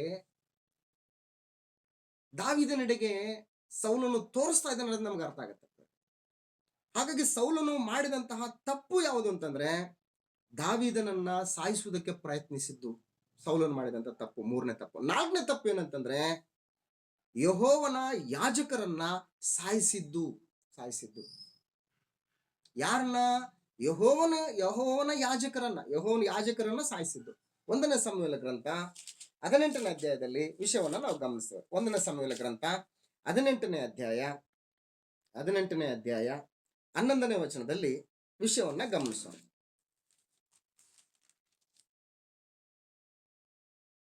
11ನೇ ವಚನದಲ್ಲಿ ನಾನು ಈಗ ತಾನೇ ಹೇಳಿದಂತ ಒಂದು ಸಂದರ್ಭ ಅದು. 11ನೇ ವಚನದಿಂದ ಓದೋಣ. ದಾವೀದನು ಕ್ರಮದ ಪ್ರಕಾರ ಕಿನ್ನರಿಯನ್ನು ಬಾರಿಸುತ್ತಾ ಇದ್ದನು. ಆಗ ಸೌಲನು ದಾವೀದನನ್ನು ಗೋಡೆಗೆ ಹತ್ತಿಕೊಳ್ಳುವ ಹಾಗೆ ತಿವಿಯುವೆನೆಂದುಕೊಂಡು ಈಟಿಯನ್ನು ಎಸೆದನು. ದಾವೀದನು 2 ಸಾರಿ ತಪ್ಪಿಸಿಕೊಂಡನು. ಯೆಹೋವನು ಸೌಲನನ್ನು ಬಿಟ್ಟು ದಾವೀದನ ಸಂಗಡ ಇದ್ದದ್ರಿಂದ ಸೌಲನು ದಾವೀದನಿಗೆ ಭಯಪಟ್ಟು ಅವನನ್ನು ತನ್ನ ಸಾನ್ನಿಧ್ಯ ಸೇವೆಯಿಂದ ತಪ್ಪಿಸಿ ಸೈನ್ಯದಲ್ಲಿ ಸಹಸ್ರಾಧಿಪತಿಯನ್ನಾಗಿ ನೇಮಿಸಿದನು. ಇವನು ದಳಪತಿಯಾಗಿ ಹೋಗುತ್ತಾ ಬರುತ್ತಾ ಇದ್ದನು. ಯೆಹೋವನು ಇವನ ಸಂಗಡ ಇದ್ದದ್ರಿಂದ ಎಲ್ಲಾ ಕಾರ್ಯಗಳಲ್ಲಿ ಇವನ ಸಂಗಡ ಇದ್ದದ್ರಿಂದ ಇವನು ವಿವೇಕದಿಂದ ನಡೆಯುತ್ತಿದ್ದನು. ಸೌಲನು ಇದನ್ನು ನೋಡಿ ಅವನಿಗೆ ಬಹಳವಾಗಿ ಎದುರಿಕೊಂಡನು ಅಂತ. ಇನ್ನು 19ನೇ ಅಧ್ಯಾಯದಲ್ಲಿ ವಿಷಯವನ್ನು ಗಮನಿಸ. 19ನೇ ಅಧ್ಯಾಯ 10ನೇ ವಚನದಲ್ಲಿ 19ನೇ ಅಧ್ಯಾಯ 10ನೇ ವಚನ ಅವನು 9ನೇ ವಚನದಿಂದ ಓದೋಣ. ಒಂದು ದಿವಸ ಸೌಲನು ಕೈಯಲ್ಲಿ ಈಟಿಯನ್ನು ಹಿಡಿದುಕೊಂಡು ತನ್ನ ಮನೆಯಲ್ಲಿ ಕೂತುಕೊಂಡಿದ್ದಾಗ ಯೆಹೋವನಿಂದ ಕಳಿಸಲ್ಪಟ್ಟ ದುರಾತ್ಮವು ಅವನ ಮೇಲೆ ಬಂದಿತು. ಅವನು ಒಡನೆ ಕಿನ್ನರಿಯನ್ನು ಬಾರಿಸುತ್ತಿದ್ದ ದಾವೀದನನ್ನು ಗೋಡೆಗೆ ಹತ್ತಿಕೊಳ್ಳುವಂತೆ ತಿವಿಯಬೇಕೆಂದು ಏನ್ ಮಾಡ್ತಾನೆ, ತನ್ನ ಈಟಿಯನ್ನು ಎಸೆದನು. ಆದರೆ ದಾವೀದನು ಪಕ್ಕನೆ ಸೌಲನ ಎದುರಿನಿಂದ ಸರಿದುಕೊಂಡು ಕಾರಣ ಅದು ಗೋಡೆಯೊಳಗೆ ನಾಟಿತು ಅಂತ ಹೇಳ್ತಾನೆ. ಸೊ ಇದು ಯೆಹೋವನ ಅಭಿಷಿಕ್ತನು. ಯಾರು? ದಾವೀದನು ಕೂಡ. ದಾವೀದನು ಇಸ್ರಾಯೇಲರ ಮೇಲೆ ಅರಸನಾಗಿ ದೇವರಿಂದ ನೇಮಿಸಲ್ಪಟ್ಟಂತಹ ಈ ದಾವೀದನನ್ನು ಕೂಡ ಕೊಲೆ ಮಾಡುವಂತಹ ಪರಿಸ್ಥಿತಿಗೆ ಹೋಗ್ತಾ ಇದ್ದಾನೆ ಸೌಲ. ಇದು ಆತನು ಮಾಡಿದಂತ ತಪ್ಪುಗಳು. ಇನ್ನು ಮುಂದುವರೆದ ಭಾಗದಲ್ಲಿ ಆತನು ಮಾಡಿದಂತ ತಪ್ಪು ಏನಂತಂದ್ರೆ ಕಣಿ ಕೇಳುವವರ ಹತ್ರ ಹೋಗಿ ವಿಚಾರಿಸಿದ್ದು ಅಂತೇಳಿ. ಅಂದ್ರೆ ಒಬ್ಬ ವ್ಯಕ್ತಿ ದೇವರನ್ನ ಬಿಟ್ಬಿಟ್ರೆ, ದೇವರ ಆಜ್ಞೆಗಳನ್ನ ಉಲ್ಲಂಘಿಸಿದ್ರೆ ಎಂತ ಒಂದು ಹೀನವಾದಂತ ಸ್ಥಿತಿಗೆ ಹೋಗ್ತಾನಂತಂದ್ರೆ, ಆರಂಭದಲ್ಲಿ ಸೌಲನು ಈ ಕಣಿ ಹೇಳುವವರನ್ನ ತನ್ನ ದೇಶದಿಂದ ಹೊರಗಡೆ ಕಳಿಸಿದ್ದೇ ಈತನೆ. ಇದು ದೇವರ ಒಂದು ಯೋಜನೆಗೆ ಅನುಸಾರವಾದಂತಹ ಒಂದು ಕಾರ್ಯಕ್ರಮ ಅಲ್ಲ, ಇವೇ ಅಲ್ಲ ಅಂತೇಳಿ ಇವುಗಳನ್ನ ಉಲ್ಲಂಘಿಸಿದಂತನೂ ಆತನೇ, ಇವುಗಳನ್ನ ತಿರಸ್ಕರಿಸಿದಂತನೂ ಆತನೇ ಸೌಲನು. ಆದ್ರೆ ಪರಿಸ್ಥಿತಿಗಳು ಈತನಿಗೆ ವಿರುದ್ಧವಾಗಿ ಬಹಳ ಪ್ರಬಲವಾಗಿ ಬರುವಂತ ಸಂದರ್ಭದಲ್ಲಿ ದೇವರಿಂದ ದಿಕ್ಕು ಕಾಣದೆ, ದೇವರಿಂದ ಸಂದೇಶಗಳು ಬರದೇ ಇದ್ದ ಕಾರಣ ದೇವರ ಬಾಯಿಯಾಗಿರುವಂತಹ ಸಮುವೇಲನು ಮರಣ ಹೊಂದಿದ್ದರಿಂದ ದೇವರಿಂದ ಯಾವ ಸಂದೇಶ ಕೂಡ ನನಗೆ ಬರ್ತಾ ಇಲ್ಲ ಅನ್ನುವಂತ ಕಾರಣದಿಂದ ಹೋಗಿ ಏನ್ ಮಾಡ್ತಾನೆ ಅಂತಂದ್ರೆ ಈ ಕಣಿ ಹೇಳುವವರನ್ನ ಪುನಃ ಹೋಗಿ ವಿಚಾರಿಸ್ತಾನೆ. ಇದು ತಪ್ಪು. ಇದು ತಪ್ಪು. 1ನೇ ಸಮುವೇಲ ಗ್ರಂಥ 28ನೇ ಅಧ್ಯಾಯದಲ್ಲಿ ಆತನು ಮಾಡಿದಂತ ತಪ್ಪು ಒಂದ್ಸರಿ ಗಮನಿಸೋಣ. 1ನೇ ಸಮುವೇಲ ಗ್ರಂಥ 28ನೇ ಅಧ್ಯಾಯ ನೀವು 3ನೇ ವಚನದಿಂದ ನೀವು ಓದ್ರಿ ಮನೆಯಲ್ಲಿ. ಬಹಳ ಚೆನ್ನಾಗಿದೆ, ಇದಕ್ಕೆ ಸಂದರ್ಭಕ್ಕೆ ಹೋಲುವಂತ ಒಂದು ವಿಷಯಗಳು ಇದರಲ್ಲಿ ಇದಾವೆ. ಕೊನೆಗೆ 11ನೇ ವಚನವನ್ನು ಈ ಭಾಗದಲ್ಲಿ ನಾವು ಓದ್ಕೊಳ್ಳೋಣ. 11ನೇ ವಚನ. ಆಗ ಸ್ತ್ರೀಯು ನಿನಗೆ ಯಾರನ್ನು ಬರಮಾಡಬೇಕು ಎನ್ನಲು ಸಮುವೇಲನನ್ನು ಎಂದು ಉತ್ತರ ಕೊಟ್ಟನು. ಆ ಸ್ತ್ರೀಯು ಸಮುವೇಲನನ್ನು ಕಂಡ ಕೂಡಲೇ ಗಟ್ಟಿಯಾಗಿ ಕೂಗಿ ಸೌಲನಿಗೆ, ನೀನು ನನ್ನನ್ನು ವಂಚಿಸಿದ್ದೇಕೆ? ನೀನು ಸೌಲನಲ್ಲವೋ ಅಂದಳು. ಅರಸನು ಹೆದರಬೇಡ, ನಿನಗೇನು ಕಾಣಿಸ್ತಿದೆ ಎಂದು ಆಕೆಯನ್ನು ಕೇಳಲು, ಭೂಮಿಯೊಳಗಿಂದ ಒಬ್ಬ ದೇವನು ಬರುತ್ತಿರುವುದನ್ನು ನೋಡುತ್ತೇನೆ ಎಂದು ಉತ್ತರ ಕೊಟ್ಟಳು. ಅವನು ತಿರುಗಿ ಇವೆಲ್ಲ ವಗರ ವಗರ ವಿಷಯಗಳನ್ನು ನಾವು ಗಮನಿಸ್ತೀವಿ.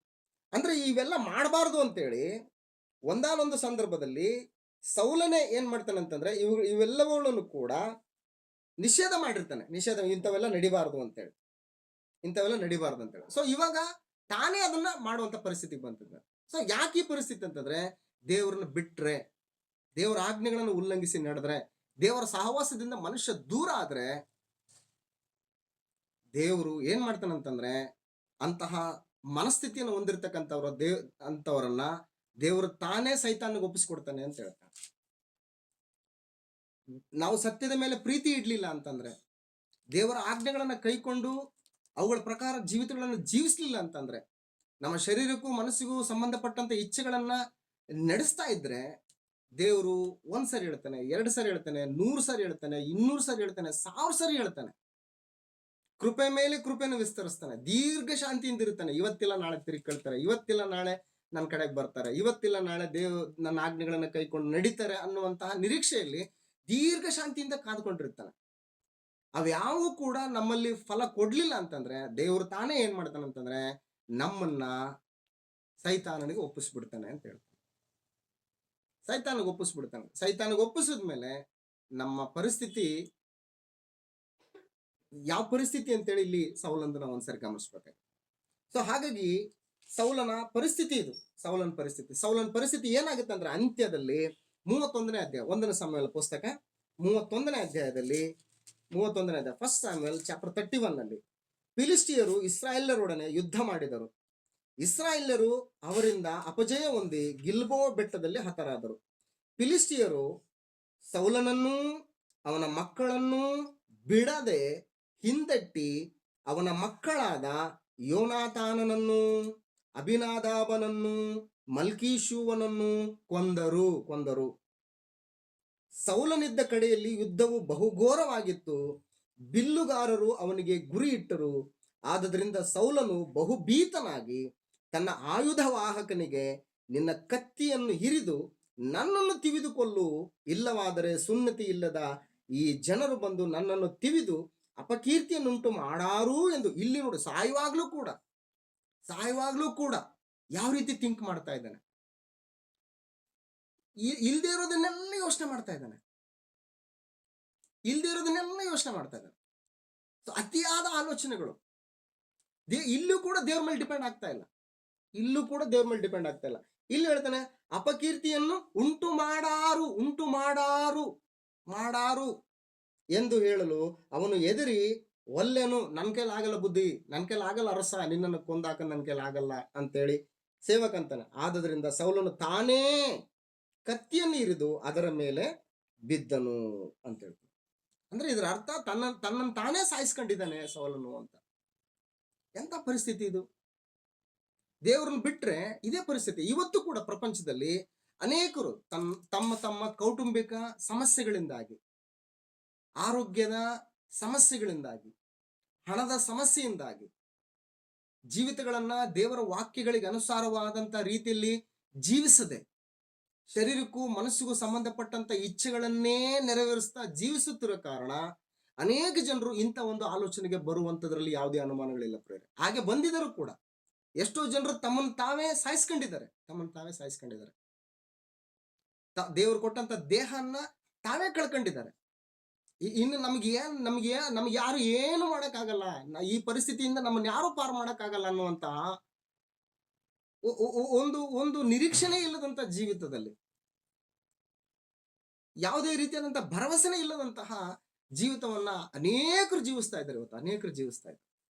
ಇಂಥ ಒಂದು ಪರಿಸ್ಥಿತಿಯಿಂದ ನಾವು ಪಾರಾಗಬೇಕಂತೇಳಿ ಅನೇಕರು ಮೋಸ ಹೋಗ್ತಾ ಇದ್ದಾರೆ.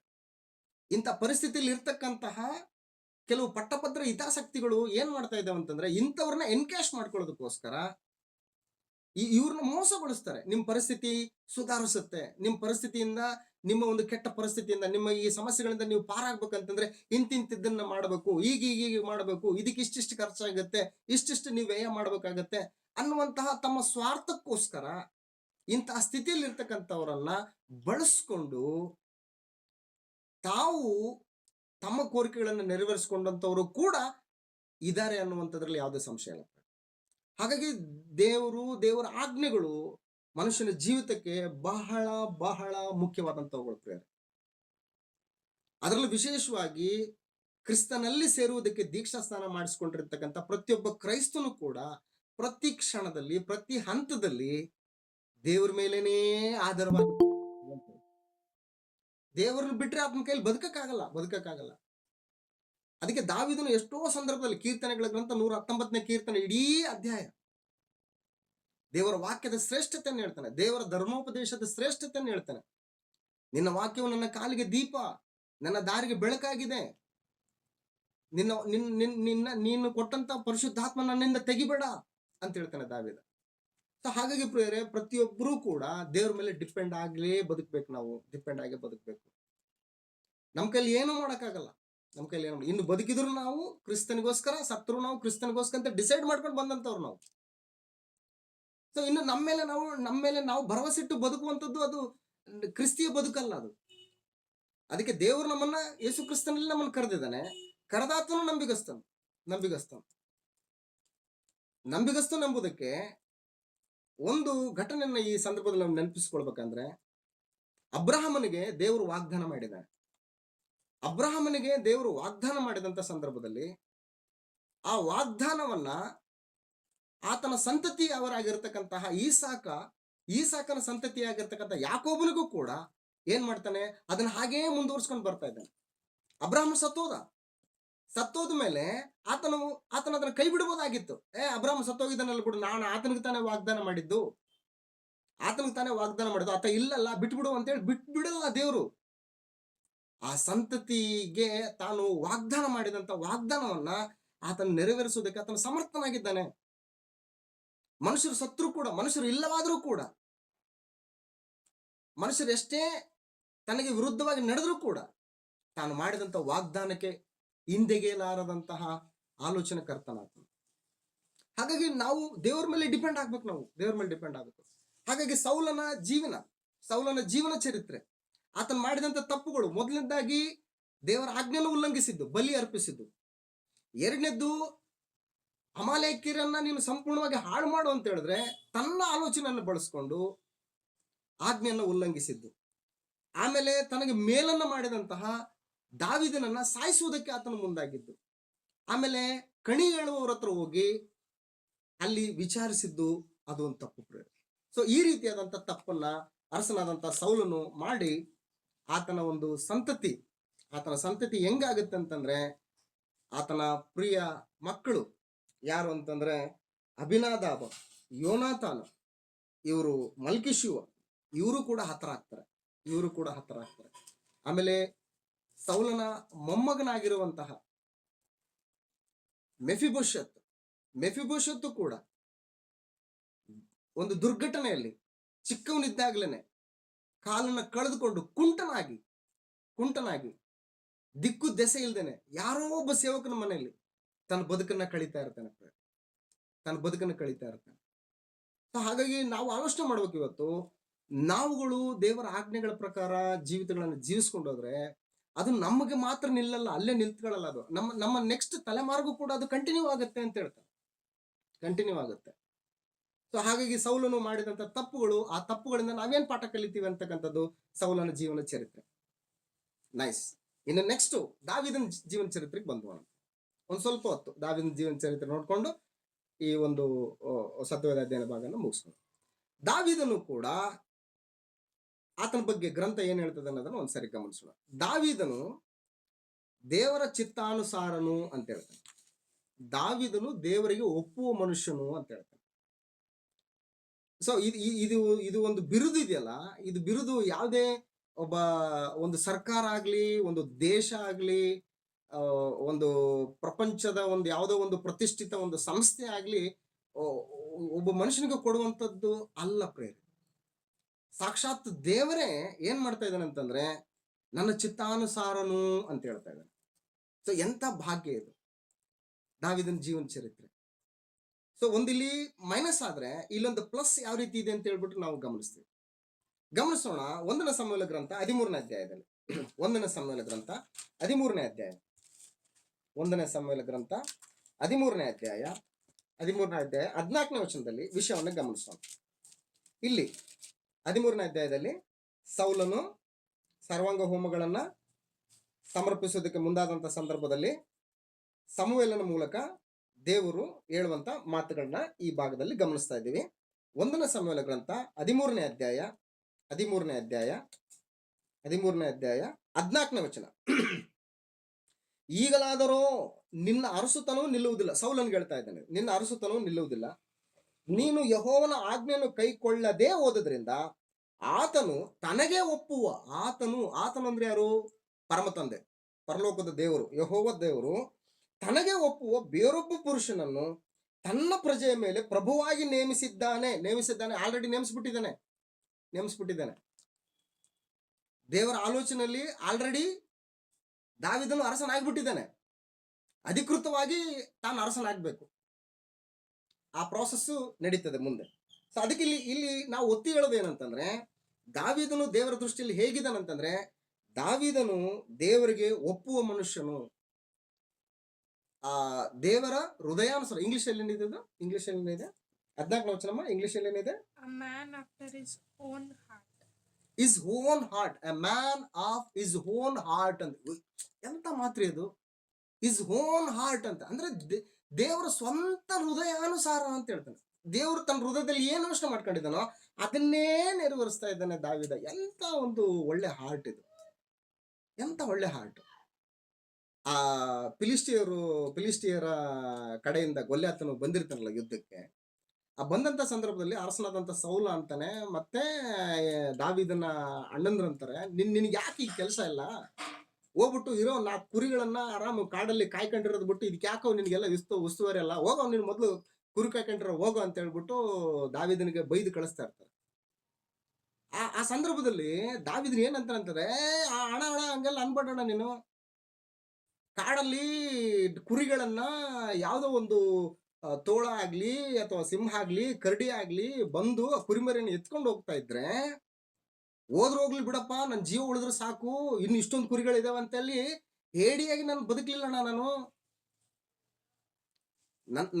ನನ್ನ ಹೃದಯ ಅದು, ನನ್ನ ಜೀವ ಅದು, ದೇವರು ನನಗೆ ಕೊಟ್ಟಂತ ಕುರಿ ಅದು ಅಂತೇಳಿ ತನ್ನ ಪ್ರಾಣವನ್ನು ಕೂಡ ಲೆಕ್ಕಿಸ್ತೇನೆ ಆ ಒಂದು ಕ್ರೂರ ಮೃಗದ ಬೆನ್ನಟ್ಟಿ ಹೋಗಿ ಅದಕ್ಕೆ ಕಪ್ಪಾಳಕ್ಕೆ ಒಂದೆಷ್ಟು ವಾಡದ ಆ ಬಾಯಿಂದ ಅದನ್ನು ಕಿತ್ಕೊಂಡು ಬರ್ತೀನಿ ನಾನು ಅಂತಂದ್ರೆ, ತನ್ನ ಪ್ರಾಣವನ್ನು ಕೂಡ ಲೆಕ್ಕಿಸದೆ ತನ್ನ ಕುರಿಗಳಿಗೋಸ್ಕರ ತನ್ನ ಪ್ರಾಣವನ್ನೇ ಕೊಡುವಂತಹ ಒಂದು ಮನಸ್ಸಿದೆಯಲ್ಲ, ಅದು ಯಾರ ಮನಸ್ಸು ಅಂತಂದ್ರೆ ಅದು ದೇವರ ಮನಸ್ಸು ಅಂತ ಹೇಳ್ತಾರೆ. ಅದು ದೇವರ ಮನಸ್ಸು ಅದು. ಸೊ ಅದಕ್ಕೆ ಹೇಳ್ತಾನೆ, ಏನದು ಇಂಗ್ಲಿಷ್ ಅಲ್ಲಿ ಏನಿದೆ? A man after his own heart. A man after his own heart ಅಂತ ಹೇಳ್ತಾರೆ. His own heart. His own heart. ಇದೇ ಪದ ಅಪೊಸ್ತಲರ ಕೃತ್ಯಗಳ ಪುಸ್ತಕದಲ್ಲಿ ಕೂಡ ನಾವು ಗಮನಿಸ. ಅಪೊಸ್ತಲರ ಕೃತ್ಯಗಳ ಪುಸ್ತಕ 13ನೇ ಅಧ್ಯಾಯ 22ನೇ ವಚನದಲ್ಲಿ. ಅಪೊಸ್ತಲರ ಕೃತ್ಯಗಳ ಪುಸ್ತಕ 13ನೇ ಅಧ್ಯಾಯ 22ನೇ ವಚನ. ಅಪೊಸ್ತಲರ ಕೃತ್ಯಗಳ ಪುಸ್ತಕ 13ನೇ ಅಧ್ಯಾಯ 22ನೇ ವಚನದಲ್ಲಿ, ಅವನ ಸಂತಾನದಿಂದ ದೇವರು ತನ್ನ ವಾಗ್ದಾನ 13ನೇ ಅಧ್ಯಾಯ 22ನೇ ವಚನ, ರೈಟ್. ಆಮೇಲೆ ದೇವರು ಅವನನ್ನು ತೆಗೆದುಹಾಕಿ, ಯಾರನ್ನು ತೆಗೆದುಹಾಕಿ? ಸೌಲನನ್ನು ತೆಗೆದುಹಾಕಿ ದಾವೀದನನ್ನು ಅವರ ಮೇಲೆ ಅರಸನನ್ನಾಗಿ ಮಾಡಿ, ಇಶ್ಶಯನ ಮಗನಾದ ದಾವೀದನು ನನಗೆ ಸಿಕ್ಕಿದನು, ಅವನು ನನಗೆ ಒಪ್ಪುವ ಮನುಷ್ಯನು, ಅವನು ನನ್ನ ಇಷ್ಟವನ್ನೆಲ್ಲಾ ನೆರವೇರಿಸುವನು ಎಂಬುದಾಗಿ ಅವನ ವಿಷಯದಲ್ಲಿ ಸಾಕ್ಷಿ ಹೇಳಿದನು ಅಂತ ಹೇಳ್ತಾರೆ. ಯಾರು ಸಾಕ್ಷಿ ಹೇಳ್ತಿರೋದು? ದೇವರು ಹೇಳ್ತಾ ಇದ್ದಾರೆ. ಏನಿದೆ ಇಂಗ್ಲಿಷ್ ನಲ್ಲಿ? A man after my heart who will do all my will. Who will do all my will. A man of my heart. ನನ್ನ ಹೃದಯಾನುಸಾರ ನನ್ನ ಚಿತ್ತವನ್ನೆಲ್ಲ ನೆರವೇರಿಸುವಂತ ಆತನು. ದಾವೀದನ ಬಗ್ಗೆ ಹೇಳ್ಬೇಕಂತಂದ್ರೆ ಅನೇಕ ವಿಷಯಗಳಿದೆ. ನೀವೆಲ್ಲರೂ ಕೂಡ ಅನೇಕ ವಿಷಯಗಳನ್ನ ಕಲ್ತ್ಕೊಂಡಿದ್ದೀರಿ, ನಿಮ್ಗೆಲ್ಲ ಗೊತ್ತಿರ್ತಕ್ಕಂಥವುಗಳೇ.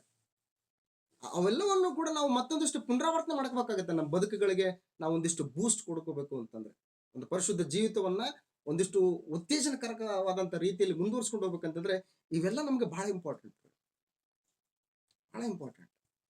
ಸೊ ಹಾಗಾಗಿ ದೇವರ ಚಿತ್ತಾನುಸಾರನು, ದೇವರ ಹೃದಯಾನುಸಾರನು ದಾವೀದನು. ಆಮೇಲೆ ಎರಡನೇದ್ದು, ದಾವೀದನು ಸುಬುದ್ಧಿಯುಳ್ಳಂತ ಆತನು. ಬುದ್ಧಿ ಸುಬುದ್ಧಿ. ಸೌಲಂತರ ಬುದ್ಧಿ ಅಲ್ಲ. ಅದು ಹಂಗಾದ್ರೆ ಹೆಂಗೆ, ಹಿಂಗಾದ್ರೆ ಹೆಂಗೆ. ಇವತ್ತು ನಾವು ಯೋಚನೆ ಮಾಡೋದು ಹಿಂಗೇನೆ. ಅವ್ರು ಏನ್ ಯೋಚನೆ ಮಾಡ್ತಾರೋ ಬಿಡ್ತಾರೋ ಗೊತ್ತಿಲ್ಲ, ನಾವೇ ಯೋಚನೆ ಮಾಡ್ತೀವಿ ಅವ್ರ ಬಗ್ಗೆ. ಅಯ್ಯೋ ನಾವ್ ಹಿಂಗಂದ್ರೆ ಅವ್ರು ಏನ್ ಅನ್ಕೊಳ್ತಾರೆ ಏನೋ, ಅವ್ರು ಏನ್ ಅನ್ಕೊಳ್ತಾರೋ ಬಿಡ್ತಾರೋ ಅದನ್ನ ಅವ್ರಿಗೆ ಬಿಟ್ಬಿಟ್ಟು ನಾವೇ ಯೋಚನೆ ಮಾಡ್ತಾವ್ರ. ಅನ್ಕೊಳ್ತಾರೋ ಇಲ್ವೋ ಅದು ಎರಡನೇ ಮಾತದು. ಸೌಲನ್ ಮಾಡಿದ್ದೇನೆ. ಫಿಲಿಸ್ಟಿಯರು ಬಂದ್ಬಿಟ್ರೆ, ಅವ್ರು ಬಂದು ನಮ್ಮನ್ನ ಸಾಯಿಸ್ಬಿಟ್ರೆ, ಸಮುವೇಲ ಬರೋದು ಲೇಟ್ ಆದ್ರೆ, ಇವೆಲ್ಲ ಚೆನ್ನಾಗಿರೋ ಕುರಿ ದನಗಳೆಲ್ಲ ಯಾಕೆ ವೇಸ್ಟ್ ಆಗ್ಬೇಕು, ದೇವ್ರಿಗೆ ಅರ್ಪಿಸಿದ್ರೆ ಆಯ್ತು. ಇವೆಲ್ಲ ಸ್ವಂತ ಬುದ್ಧಿಗಳು, ದುರ್ಬುದ್ಧಿಗಳು ಇವೆಲ್ಲ. ಅಂದ್ರೆ ದೇವರು ಶಕ್ತಿ ಸಾಮರ್ಥ್ಯಗಳನ್ನೇ ಪ್ರಶ್ನಿಸುವಂತಹ, ಅನುಮಾನಿಸುವಂತಹ ಬುದ್ಧಿ ಇದು ಸೌಲನ ಬುದ್ಧಿ. ಆದ್ರೆ ದಾವೀದನ ಬುದ್ಧಿ ಎಂತದ್ದು ಅಂತಂದ್ರೆ ಸುಬುದ್ಧಿ. ಒಂದನೇ ಸಮುವೇಲ ಗ್ರಂಥ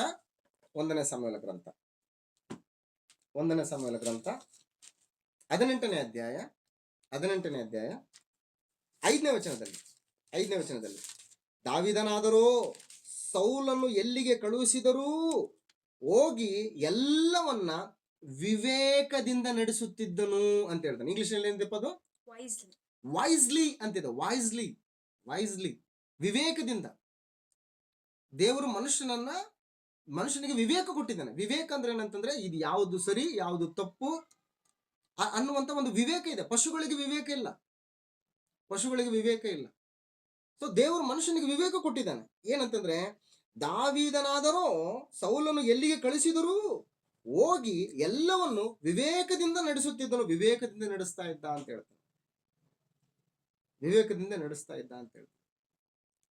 14ನೇ ವಚನದಲ್ಲಿ ಕೂಡ, 14ನೇ ವಚನದಿಂದ 18ನೇ ಅಧ್ಯಾಯ 14ನೇ ವಚನ, 1ನೇ ಸಮುವೇಲ 18ನೇ ಅಧ್ಯಾಯ 14ನೇ ವಚನ. ಯೆಹೋವನು ಇವನ ಸಂಗಡ ಇದ್ದಿದ್ದರಿಂದ ಎಲ್ಲಾ ಕಾರ್ಯಗಳಲ್ಲಿ ಇವನು ವಿವೇಕದಿಂದ ನಡೆಯುತ್ತಿದ್ದನು ಅಂತ. ವಿವೇಕದಿಂದ ನಡೀತಾ ಇದ್ದ. ಹಾಗಾಗಿ ವಿವೇಕನ್ನ ಬಳಸ್ಬೇಕು. ದೇವರ ಆಜ್ಞೆಗಳನ್ನ ನಾವು ಅತ್ಯಂತ ಭಯಭಕ್ತಿಯಿಂದ ನಡೆಸ್ಬೇಕು ನಾವು.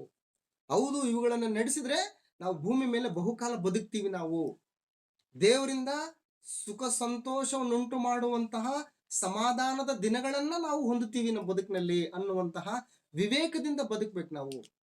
ಪರಿಸ್ಥಿತಿಗಳು ನಮಗೆ ಎಷ್ಟೇ ಪ್ರತಿಕೂಲವಾಗಿದ್ರೂ ಕೂಡ ಧೃತಿಗೆಡದೆ ನಮ್ಮನ್ನು ಕರೆದಾತನು ನಂಬಿಗಸ್ತನು.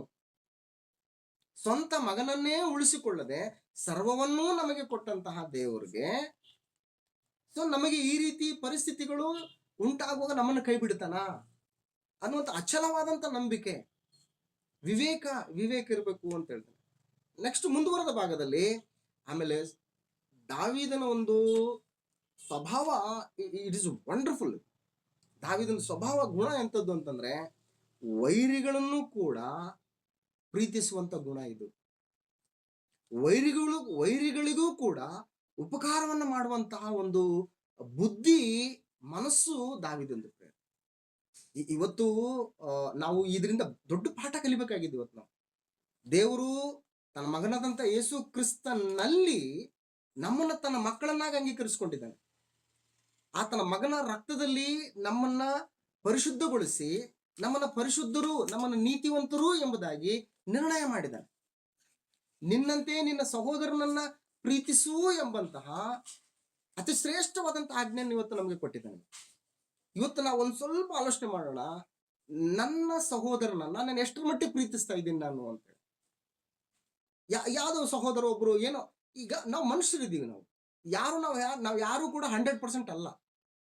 ನಾವು 100% ನಾವು ಯಾರು 100% ಅಲ್ಲ. ನಾವು 100% ಆಗಕ್ಕೆ ಇವತ್ತು ದೇವರು ಏನ್ ಮಾಡ್ತಾ ಇದ್ದಾನೆ ಅಂದ್ರೆ ಕೃಪೆ ಮೇಲೆ ಕೃಪೆಯನ್ನು ವಿಸ್ತರಿಸ್ತಾ ಇದ್ದಾನೆ. ತನ್ನ ಮಗನಾದಂತ ಯೇಸು ಕ್ರಿಸ್ತನ ಪರಿಪಾಲನೆ ಅಡಿಯಲ್ಲಿ, ಆತನ ಮುಂದಾಳತ್ವದಲ್ಲಿ, ಆತನ ಮೇಲ್ವಿಚಾರಣೆಯಲ್ಲಿ ನಮ್ಮನ್ನು ನಡೆಸ್ತಾ ಇದ್ದಾನೆ. ನೀವು 100% ಆಗ್ರಿ, ನನ್ನ ಸಾರೂಪ್ಯಕ್ಕೆ ನೀವು ಬನ್ನಿ, ನನ್ನ ಸಂಪೂರ್ಣವಾದಂತ ಗುಣಲಕ್ಷಣಗಳನ್ನ ನೀವು ಹೊಂದಿಕೊಳ್ಳಿ ಅಂತೇಳಿ ಯೇಸು ಕ್ರಿಸ್ತನು ನಮ್ಮ ಒಂದು ಮೇಲುಸ್ತುವಾರಿಯನ್ನು ವಹಿಸಿಕೊಂಡು ನಮ್ಮನ್ನು ನಡೆಸ್ತಾ ಇದ್ದಾನೆ. ಸೊ ಅಂತ ಪರಿಸ್ಥಿತಿಯಲ್ಲಿ ಇವತ್ತು ನಾವು ಇರುವಾಗ ನಮ್ಮ ಸಹೋದರನ ನಮಗೆ ಏನೋ ನಾನು ಅವ್ರಿಗೆ ಬೇಜಾರು ಮಾಡಿರ್ಬೋದು, ಅವ್ರು ನನಗೆ ಬೇಜಾರು ಮಾಡಿರ್ಬೋದು, ನಾನು ಒಂದೇನೋ ಮಾತು ಅಂದಿರ್ಬೋದು, ಅವ್ರು ನನಗೇನೋ ಒಂದು ಮಾತು ಅಂದಿರ್ಬೋದು. ಇವತ್ತು ಈ ವಿಷಯಗಳಲ್ಲಿ ನಾವು ಎಂತ ಒಂದು ಮನಸ್ಥಿತಿ ಹೊಂದಿದೀವಿ ಅಂತಂದ್ರೆ ನಮ್ಮ ಸಹೋದರರಡೆಗೆ ಪ್ರೀತಿಯನ್ನ ಮಾತೇ ಇಲ್ಲ. ಅವನ್ಗೆ ಯಾರು ಹೋಗ್ಬೇಕು, ಬರೀ ಭೌತಿಕವಾಗಿ ಆಲೋಚನೆ ಮಾಡ್ತೀವಿ ನಾವು. ಆದ್ರೆ ದಾವೀದ ಯಾವ ರೀತಿ ಆಲೋಚನೆ ಮಾಡ್ತಾನಂತಂದ್ರೆ, ತನಗೆ ಅಪಾಯವನ್ನುಂಟು ಮಾಡುವುದಕ್ಕೆ ಬಂದಂತ ಆತನಿಗೂ ಕೂಡ ಉಪಕಾರ ಮಾಡುವಂತ ಮನಸ್ಥಿತಿ, ವೈರಿಗಳನ್ನ ಪ್ರೀತಿಸುವಂತ ಮನಸ್ಥಿತಿ, ಇದು ದೇವರಿಗೆ ಬಹಳ ಇಷ್ಟವಾದಂತ ಒಂದು ಮನಸ್ಥಿತಿ ಪ್ರೇರ, ಬಹಳ ಇಷ್ಟವಾದ ಮನಸ್ಥಿತಿ.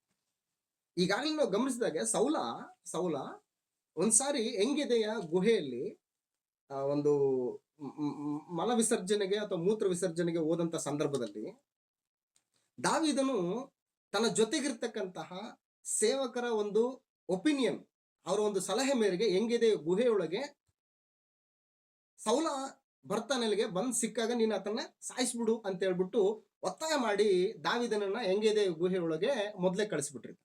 ಎಂಗೆದೆ ಗುಹೆಯಲ್ಲಿ ದಾವಿದ ಮೊದಲೇ ಇರ್ತಾನೆ. ಸೌಲ ಆ ಮೂತ್ರ ವಿಸರ್ಜನೆಗೂ ಅದು ಬಹಿರ್ದೆಸೆಗೆ ಅಲ್ಲಿ ಬಂದಂತ ಸಂದರ್ಭದಲ್ಲಿ ಆ ಸೌಲನ ನಿಲುವಂಗಿಯ ತುದಿ ಮೂಲೆಯನ್ನ ಕಟ್ ಮಾಡ್ಕೊಳ್ತಾನೆ. ಯಾರು? ದಾವಿದ. ಕಟ್ಟು ಮಾಡ್ಕೊಂಡ ಮೇಲೆ ದಾವಿದನ ಮನಸ್ಸು ಚಡಪಡಿಸ್ತಾ ಇರ್ತದೆ. ಅಯ್ಯೋ, ನಾನು ಎಂತ ಕೆಲಸ ಮಾಡ್ಕೊಂಡೆ ನಾನು, ಯೆಹೋವನ ಅಭಿಷಿಕ್ತನು ಸೌಲನ್ ನೋಡ್ತಾ ಇಲ್ಲ. ಅಲ್ಲಿ ಸೌಲನನ್ನ ಆಸ್ ಎ ಮ್ಯಾನ್ ಆಗಿ ನೋಡ್ತಾ ಇಲ್ಲ, ನನ್ನನ್ನು ಕೊಲ್ಲಕ್ ಬಂದಿದ್ದಾನೆ ಅಂತೇಳಿ ಹಂಗ್ ನೋಡ್ತಾ ಇಲ್ಲ. ಹೆಂಗ್ ನೋಡ್ತಾ ಇದ್ದಾನಂತಂದ್ರೆ, ಈತನು ಯೆಹೋವನ ಅಭಿಷಿಕ್ತನು, ಯೆಹೋವನ ಈತನನ್ನ ಅಭಿಷೇಕ ಮಾಡಿದ್ದಾನೆ, ಆತನ ಒಂದು ಗೊಂಡೆನ ನಾನು ಕತ್ತರಿಸ್ಬಿಟ್ನಲ್ಲ, ನಿನ್ಗೆ ಎಂತ ಕೆಲಸ ಮಾಡಿದೆ ನಾನು, ಎಂತ ಬುದ್ಧಿಹೀನ ಕೆಲಸ ಮಾಡಿದೆ ನಾನು, ದೇವ್ರೇ ನನ್ನ ದಯಮಾಡಿ ಕ್ಷಮಿಸು ಅಂತ ದೇವ್ರಿಗೂ ಕೇಳ್ತಾನೆ. ಆಸ್ ಅ ಸೇಮ್ ವೇ ಸೌಲನನ್ನು ಕೂಡ ಬೇಡ್ಕೊಳ್ತಾನೆ, ತಪ್ಪಾಯ್ತು ನಂದು ಅಂತ ಹೇಳ್ತಾನೆ, ನಾನು ಈ ರೀತಿ ಮಾಡಬಾರ್ದಾಗಿತ್ತು ನಾನು ಅಂತ ಹೇಳ್ತಾನೆ. ಇದು ದಾವಿದನಲ್ಲಿರುವಂತ ಒಂದು ಮನಸ್ಸು ಪ್ರೇರ. ಈ ಚರಿತ್ರೆಯಿಂದ ನಾವೇನ್ ಕಲಿತೀವಿ ಅಂತಂದ್ರೆ, ನಾವು ದಾವಿದನಕ್ಕಿಂತಲೂ ಕೂಡ ಒಂದು ಹೆಜ್ಜೆ ಮುಂದಕ್ಕೆ ಹೋಗ್ಬೇಕು. ನಾವು ಇನ್ನೂ ಕೂಡ ದಾವಿದನಿಗಿಂತಲೂ ಕೂಡ ಒಂದು ಹೆಜ್ಜೆ ಮುಂದೆ ಹೋಗ್ಬೇಕು. ಯಾಕೆ ಅಂತಂದ್ರೆ, ನಮ್ಮ ಕರ್ತನಾದಂತ ಯೇಸು ಕ್ರಿಸ್ತನು ದಾವಿದನಿಗಿಂತಲೂ ಕೂಡ ವಿಶೇಷವಾದಂತಹ ಜೀವಿತವನ್ನ ನಮಗೆ ತೋರಿಸ್ಕೊಟ್ಟು ಹೋಗಿದ್ದಾನೆ. ಶತ್ರುಗಳನ್ನು ಕೂಡ ಪ್ರೀತಿಸುವಂತ ಒಂದು ಕ್ರಿಯೆಯನ್ನು ತೋರಿಸಿದ್ದಾನೆ. ಬರೀ ಬಾಯಿ ಮಾತಲ್ಲಿ ಹೇಳಿ ಯೇಸು ಕ್ರಿಸ್ತನು ತೋರಿಸ್ಕೊಟ್ಟಿದ್ದಾನೆ. ನಿಮ್ಮ ಒಂದು ಕೆನ್ನೆಗೆ ಹೊಡೆಯುವಂತವರಿಗೆ ನಿಮ್ಮ ಎರಡನೇ ಕೆನ್ನೆ ಕೊಡು, ನಿನ್ನ ಜೊತೆಗೆ 1 ಮೈಲಿಗೆ ಬಾ ಅಂತಂದ್ರೆ ನೀನು 2 ಮೈಲು ಹೋಗು ಅಂತ ಹೇಳ್ತಾನೆ. ನಿನ್ನ ಮೇಲಂಗಿಯನ್ನು ಕೇಳುವಂತವನಿಗೆ ನಿನ್ನ ಒಳಂಗಿಯನ್ನು ಬಿಚ್ಚಿಕೊಡು ಅಂತ ಹೇಳ್ತಾನೆ. ಅಂತಹ ಶಿಲುಬೆಯ ಯಾತನೆಯಲ್ಲಿ ಗೋಳಾಡುತ್ತಿರುವಂತ ಸಂದರ್ಭದಲ್ಲಿ ನೋವನ್ನ, ಹಿಂಸೆಯನ್ನ, ಅವಮಾನವನ್ನ, ಸಂಕಟವನ್ನ ಅನುಭವಿಸುವಂತ ಸಂದರ್ಭದಲ್ಲಿ ಕೂಡ ಶತ್ರುಗಳಿಗೋಸ್ಕರ ಕರ್ತನಾದ ಯೇಸು ಕ್ರಿಸ್ತನು ದೇವರಲ್ಲಿ ಮಾಡಿದಂತ ವಿಜ್ಞಾಪನೆ ಏನು ಅಂತಂದ್ರೆ, ತಂದೆಯೇ ಇವ್ರು ಏನ್ ಮಾಡ್ತಾರೋ ಇವ್ರು ಗೊತ್ತಿಲ್ಲ, ಇವ್ರನ್ನ ಕ್ಷಮಿಸು ಅಂತ ಹೇಳ್ತಕ್ಕಂತಹ ದೈವಿಕ ಪ್ರೀತಿ, ಅದು ದೇವರ ಮನಸ್ಸು ಕರ್ತನಾದ ಯೇಸು ಕ್ರಿಸ್ತನ ತೋರ್ಪಡಿಸಿದ್ದಾನೆ. ಸೊ ಇನ್ನು ಆತನ ಮೂಲಕ, ಆತನ ರಕ್ತದಲ್ಲಿ ತೊಳೆದುಕೊಂಡಿರ್ತಕ್ಕಂಥ ನಾವುಗಳು ದಾವಿದನಿಗಲ್ಲ, ದಾವಿದನ ಕೂಡ ಗಿಂತ ಒಂದು ಹೆಜ್ಜೆ ಮುಂದಿರ್ಬೇಕು ನಾವು ಅಂತ ಹೇಳ್ತಾನೆ ಕ್ರೈಸ್ತರು.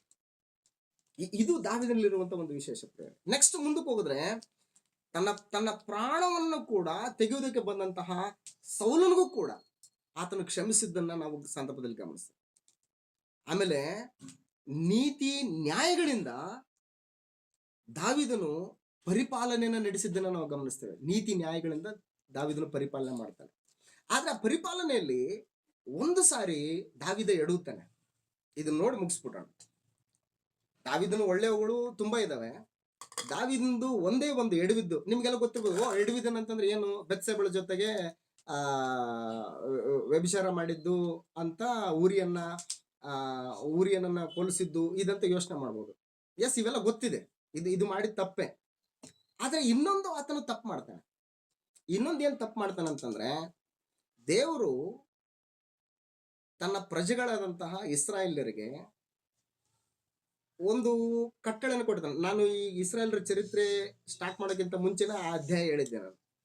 ಯಾವುದಾದ ಅಧ್ಯಾಯ ಅಂತಂದ್ರೆ, ಧರ್ಮೋಪದೇಶ ಕಾಂಡ ಪುಸ್ತಕ 17ನೇ ಅಧ್ಯಾಯದಲ್ಲಿ, ಧರ್ಮೋಪದೇಶ ಕಾಂಡ ಪುಸ್ತಕ 17ನೇ ಅಧ್ಯಾಯದಲ್ಲಿ ಮುಂದೊಂದು ದಿನ ಪ್ರಜೆಗಳು ಅಂದ್ರೆ ಇಸ್ರಾಯೇಲ್ರು ಏನಾದ್ರು ನಮಗೆ ಒಬ್ಬ ಅರಸನು ಬೇಕು ಅಂತ ಏನಾದ್ರು ಅವರು ಒಂದು ಮನವಿಯನ್ನ ಮುಂದೆ ತಂದಂತ ಸಂದರ್ಭದಲ್ಲಿ ನೀವು ಒಬ್ಬ ಅರಸನನ್ನ ನೇಮಕ ಮಾಡ್ಕೋಬಹುದು. ಆದ್ರೆ ಆ ಅರಸನ್ ಯಾರಾಗಿರ್ಬೇಕಂತಂದ್ರೆ ನಿಮ್ಮ ಕುಲ ಗೋತ್ರಗಳಲ್ಲೇ ಒಬ್ಬನಾಗಿರ್ಬೇಕು ಅಂತ ಹೇಳ್ತಾರೆ. ಅದಾದ ಮೇಲೆ ಏನ್ ಮಾಡ್ತಾನಂತಂದ್ರೆ ಆ ಅರಸನು ಏನೆಲ್ಲ ಮಾಡ್ಬೇಕು ಏನೆಲ್ಲ ಮಾಡಬಾರದು ಅನ್ನುವಂಥ ಟರ್ಮ್ಸ್ ಅಂಡ್ ಕಂಡೀಷನ್ಸ್ ಗಳನ್ನ ಧರ್ಮೋಪದೇಶಗಳ ಪುಸ್ತಕ 17ನೇ ಅಧ್ಯಾಯದಲ್ಲಿ ನೀವು ಓದ್ಕೊಳ್ಳಿ ನೀವು. ಅದು ಒಂದು ಟರ್ಮ್ಸ್ ಅಂಡ್ ಕಂಡೀಷನ್, ಒಬ್ಬ ಅರಸನು ಏನೇನ್ ಮಾಡ್ಬೇಕು ಏನೇನ್ ಮಾಡಬಾರದು ಅಂತೇಳಿ. ಆಮೇಲೆ ಬಹಳ ಇಂಪಾರ್ಟೆಂಟು, ಅರಸನು ಏನ್ ಮಾಡ್ಬೇಕಂತಂದ್ರೆ ಯೆಹೋವನ ಧರ್ಮಶಾಸ್ತ್ರದ ಒಂದು ಪ್ರತಿಯನ್ನ ತಾನು ಮಾಡಿಸ್ಕೊಂಡಿರ್ಬೇಕು. ಒಂದು ಕಾಪಿ ಇಟ್ಕೋಬೇಕು, ಒಂದು ಕಾಪಿ ಈ ತರದೊಂದು ಧರ್ಮಶಾಸ್ತ್ರದ ಒಂದು ಕಾಪಿ ಇಟ್ಕೋಬೇಕು ತನ್ನಲ್ಲಿ ಇಟ್ಕೊಂಡು ಏನ್ ಮಾಡ್ಬೇಕಂತಂದ್ರೆ ಅದ್ರ ಪ್ರಕಾರ ಪ್ರಜೆಗಳನ್ನ ಪರಿಪಾಲನೆ ಮಾಡಬೇಕು ಅಂತ. ದೇವರು ಈ ಧರ್ಮ, ಈಗ ನಮ್ಮ ಭಾರತ ದೇಶದಲ್ಲಿ ಸಂವಿಧಾನ ಹೇಗಿದೆ? ಸಂವಿಧಾನದ ಪ್ರಕಾರ, ಸಂವಿಧಾನದ ಮುಂದೆ ದೊಡ್ಡವರು ಇಲ್ಲ, ಸಣ್ಣವರು ಇಲ್ಲ, ಬಡವ ಇಲ್ಲ, ಶ್ರೀಮಂತ ಇಲ್ಲ, ಆಳು ಇಲ್ಲ, ಒಡೆಯ ಇಲ್ಲ, ಹೆಣ್ಣು ಗಂಡು ಎಲ್ರಿಗೂ ಕೂಡ ಸಮಾನವಾದಂತಹ ಒಂದು ಸಂವಿಧಾನ ನಮ್ಮ ದೇಶದಲ್ಲಿದೆ. ಆ ಸಂವಿಧಾನಕ್ಕೂ ಕೂಡ ಶ್ರೇಷ್ಠವಾದಂತಹ ದೇವರ ಧರ್ಮೋಪದೇಶ ಗ್ರಂಥ, ಆ ಧರ್ಮೋಪದೇಶದ ಗ್ರಂಥವನ್ನ ಅಂದ್ರೆ ಯೆಹೋವನ ನಿಬಂಧನೆಯ ಗ್ರಂಥವನ್ನ ಆ ಅರಸನ ಏನ್ ಮಾಡ್ಬೇಕಂತಂದ್ರೆ ಒಂದು ಕಾಪಿ ಮಾಡ್ಕೊಂಡು ತನ್ನಲ್ಲಿ ಇಟ್ಕೊಂಡು ಅದನ್ನ ಯಾವಾಗ್ಲೂ ಸ್ಟಡಿ ಮಾಡ್ತಾ ಇರ್ಬೇಕು ಅಂತ ಹೇಳ್ತಾನೆ. ಏನಾದ್ರೂ ಒಂದು ಸಮಸ್ಯೆ ಆಯ್ತು ಅಂತ ಇಟ್ಕೊಳ್ಳಿ, ಅಲ್ಲಿ ಅಲ್ಲಿ ನೋಡ್ಬಿಟ್ಟು ಅದೇನ್ ಸೂಚಿಸ್ಕೊಡ್ತದೋ, ಇಂಡಿಯನ್ ಪೀನಲ್ ಕೋಡ್ ಅಂತೇಳಿ ನಾವು ಹೇಳ್ತೀವಲ್ಲ, ಭಾರತೀಯ ದಂಡ ಸಂಹಿತೆ ಅಂತೇಳಿ. ಸೊ ಹಾಗಾಗಿ ಏನೋ ಪರಿಸ್ಥಿತಿ ಬಂತು. ಸೊ ದೇವರ ಧರ್ಮಶಾಸ್ತ್ರದಲ್ಲಿ ಏನ್ ಹೇಳ್ತಾ ಇದ್ದಾನೆ, ಇದಕ್ಕೋಸ್ಕರ ಯಾವ ಕಾನೂನು ಇದೆ, ಇದಕ್ಕೋಸ್ಕರ ದೇವರ ಕಟ್ಟಳೆ ಏನಿದೆ, ಇದನ್ನ ನೋಡ್ಕೋಬೇಕು, ಅದರ ಪ್ರಕಾರ ಮಾಡ್ಬೇಕು. ಅದ್ರ ದಾವೀದ ಒಂದು ತಪ್ಪು ಮಾಡ್ತಾನೆ. ಏನ್ ತಪ್ಪು ಮಾಡ್ತಾನಂತಂದ್ರೆ ದೇವರ ಮಂಜೂಷ ಪೆಟ್ಟಿಗೆ ಫಿಲಿಸ್ಟಿಯರ ವಶದಲ್ಲಿರ್ತದೆ. ಫಿಲಿಸ್ಟಿಯರ ವಶದಲ್ಲಿದ್ದಂತ ಸಂದರ್ಭದಲ್ಲಿ ಅದನ್ನ ಪುನಃ ದಾವೀದ ನಗರಕ್ಕೆ ಅಂದ್ರೆ ಯೆರೂಸಲೇಮಿಗೆ ತರಬೇಕನ್ನುವಂತ ಆಲೋಚನೆ ದಾವೀದನಿಗೆ ಬರ್ತದೆ. ಬಂದಂತ ಸಂದರ್ಭದಲ್ಲಿ ಆತನ ಏನ್ ಮಾಡ್ತಾನಂತಂದ್ರೆ ದೇವರ ಹತ್ರ ವಿಚಾರಿಸ್ಬೇಕು ಹೋಗಿ, ದೇವರೇ, ನಿನ್ನ ಧರ್ಮಶಾಸ್ತ್ರದಲ್ಲಿ, ನಿನ್ನ ನಿಬಂಧನೆ ಗ್ರಂಥದಲ್ಲಿ ಫಿಲಿಸ್ಟಿಯರ ವಶವಾಗಿರುವಂತಹ ಈ ಮಂಜೂಷ ಪೆಟ್ಟಿಗೆಯನ್ನ ನಾವು ಹೇಗೆ ತರಬೇಕು, ಹೇಗೆ ತರಬೇಕು ಅನ್ನೋದನ್ನ ದೇವರು ತನ್ನ ಗ್ರಂಥದಲ್ಲಿ ಹೇಳಿದ್ದಾನೆ. ಯೆಹೋವನ ಹತ್ರ ವಿಚಾರಿಸ್ಬೇಕು. ಆ ನಿಬಂಧನೆ ಗ್ರಂಥವನ್ನ ಅದನ್ನ ಅಲ್ಲಿ ಸ್ಟಡಿ ಮಾಡ್ಬೇಕಲ್ಲಿ, ಅಲ್ಲಿ ನೋಡ್ಬೇಕಲ್ಲಿ. ಆದ್ರೆ ದಾವೀದ ಅದನ್ನು ಮಾಡಲ್ಲ. ದಾವೀದ ಅದನ್ನು ಮಾಡದೆ ಏನ್ ಮಾಡ್ತಾನಂತಂದ್ರೆ ಒಂದನೇ ಪೂರ್ವಕಾಲ ವೃತ್ತಾಂತ 13ನೇ